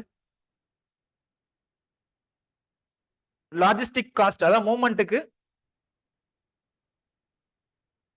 லாஜிஸ்டிக் காஸ்ட் வந்து 1000 ஆகுதுன்னு வச்சுப்போம். அதுவே கோஆபரேட்டிவ் மார்க்கெட்டிங் கீழே நாங்க ஒரு 10 ஃபார்மர் ஒன்னு சேர்ந்துடுறோம். கோஆபரேட்டிவ் மார்க்கெட்டிங் கீழே நாங்க ஒரு 10 15 ஃபார்மர் ஒன்னு சேர்ந்துடுறோம். இப்போ நாங்க எங்களோட ப்ராடியூஸ் வந்து மொபிலைஸ் பண்றோம், மூவ் பண்றோம். இப்போ எங்களுக்கு லாஜிஸ்டிக் காஸ்ட் இதே ஆகுமா? ஒரு ஆளுக்கு ஒரு தலைக்கு 1000 ரூபாயே ஆகுமா, இல்ல குறையுமா? குறையும். புரியுதுங்களா? இதுதான் வந்து எக்கனாமிக்ஸ், அந்த ஆப்டிமம் ரிசோர்ஸ் யூட்டிலைசேஷன் அப்படின்றது. புரியுதுங்களா? எங்களுக்கு லாஜிஸ்டிக் காஸ்ட் குறையுது. லாஸ்டா இருக்கிறது வந்து farmer producer company, FPC. Farmer producer கம்பெனின்றது எதுல ரெஜிஸ்டர் பண்ணிருக்கணும்? கம்பெனிஸ் ஆக்ட் கீழ. சோ எஃபிசின்றது வந்து கிட்டத்தட்ட நம்ம கோஆபரேட்டிவ் மார்க்கெட்டிங்ல பார்த்த அதே பாயிண்ட்ஸ் தான் வரும். புரியுதுங்களா? கோஆபரேட்டிவ் மார்க்கெட்டிங்ல என்னென்ன பார்த்தோமோ அதே இதுதான். இந்த ஃபார்மர் ப்ரொடியூசர் கம்பெனி வந்துட்டு வேர் ஹவுஸ் இது எல்லாமே ப்ரொவைட் பண்ணுவாங்க. வேர் ஹவுஸ் கிட்டத்தட்ட மேலே பார்த்த இந்த கோஆபரேட்டிவ் மார்க்கெட்டிங்ல என்ன பாயிண்ட் பார்த்தோமோ அதே பாயிண்ட்ஸ் தான் இதுல வரும். புரியுதுங்களா? ஃபார்மர்ஸ் எல்லாம் குரூப்பா சேர்ந்துறாங்க. இப்ப தனித்தனியா நான் இன்புட் வாங்குறேன், தனித்தனியா சீட்ஸ் வாங்குறேன், தனித்தனியா ஃபர்டிலைசர்ஸ் வாங்குறேன். புரியுதுங்களா? தனித்தனியா ஏதோ கெமிக்கல்ஸ் வாங்குறேன். அதுவே இந்த ஃபார்மர் ப்ரொடியூசர் கம்பெனில வந்துட்டு 100 ஃபார்மரோ இல்ல 200 ஃபார்மரோ ஒன்னு சேர்ந்து இருப்பாங்க. சோ இப்ப அவங்க எல்லாத்துக்கும் சேர்ந்து மொத்தமா ஃபெர்டிலைசர் வாங்குறதும் இல்ல மொத்தமா சீட்ஸ் வாங்கி அதுக்கப்புறம் டிஸ்ட்ரிபியூட் பண்றது, ரெண்டுல வந்து எது வந்துட்டு எஃபிஷியன்டா இருக்கும்? தனித்தனியா ஒரு பக்கம் தனித்தனியா வாங்குறாங்க சீட்ஸ் ஃபெர்டிலைசர், இன்னொரு பக்கம் வந்துட்டு ஒரு 25 ஃபார்மரோ இல்ல 30 ஃபார்மரோ வந்துட்டு குரூப்பா சேர்ந்துட்டு அதுக்கப்புறம் வாங்குறாங்க இன்புட்ஸ். சோ ரெண்டுல வந்து எது எஃபிஷியன்டா இருக்கும்? குரூப்பா சேர்ந்து இந்த ஃபார்மர் ப்ரொடியூசர் கம்பெனியா சேர்ந்துட்டு அதுக்கப்புறம் வாங்குறாங்கல்ல, சோ அதுதான் வந்துட்டு எஃபிஷியன்டா இருக்கும். இது ரிலேட்டடா தான் எழுதணும். புரியுதுங்களா? சோ ஏதாவது டவுட் இருக்கா நடத்துனதுல இருந்து? ஆன்லைன் பேட்ச்க்கு ஏதாவது டவுட் இருக்காமா ஃபர்ஸ்ட்?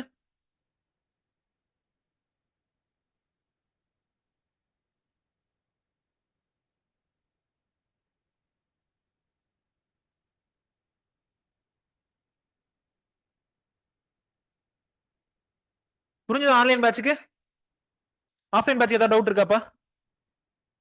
ஓகேவா? ஓகே, ஓகேமா. Thank you all. தேங்க்யூ.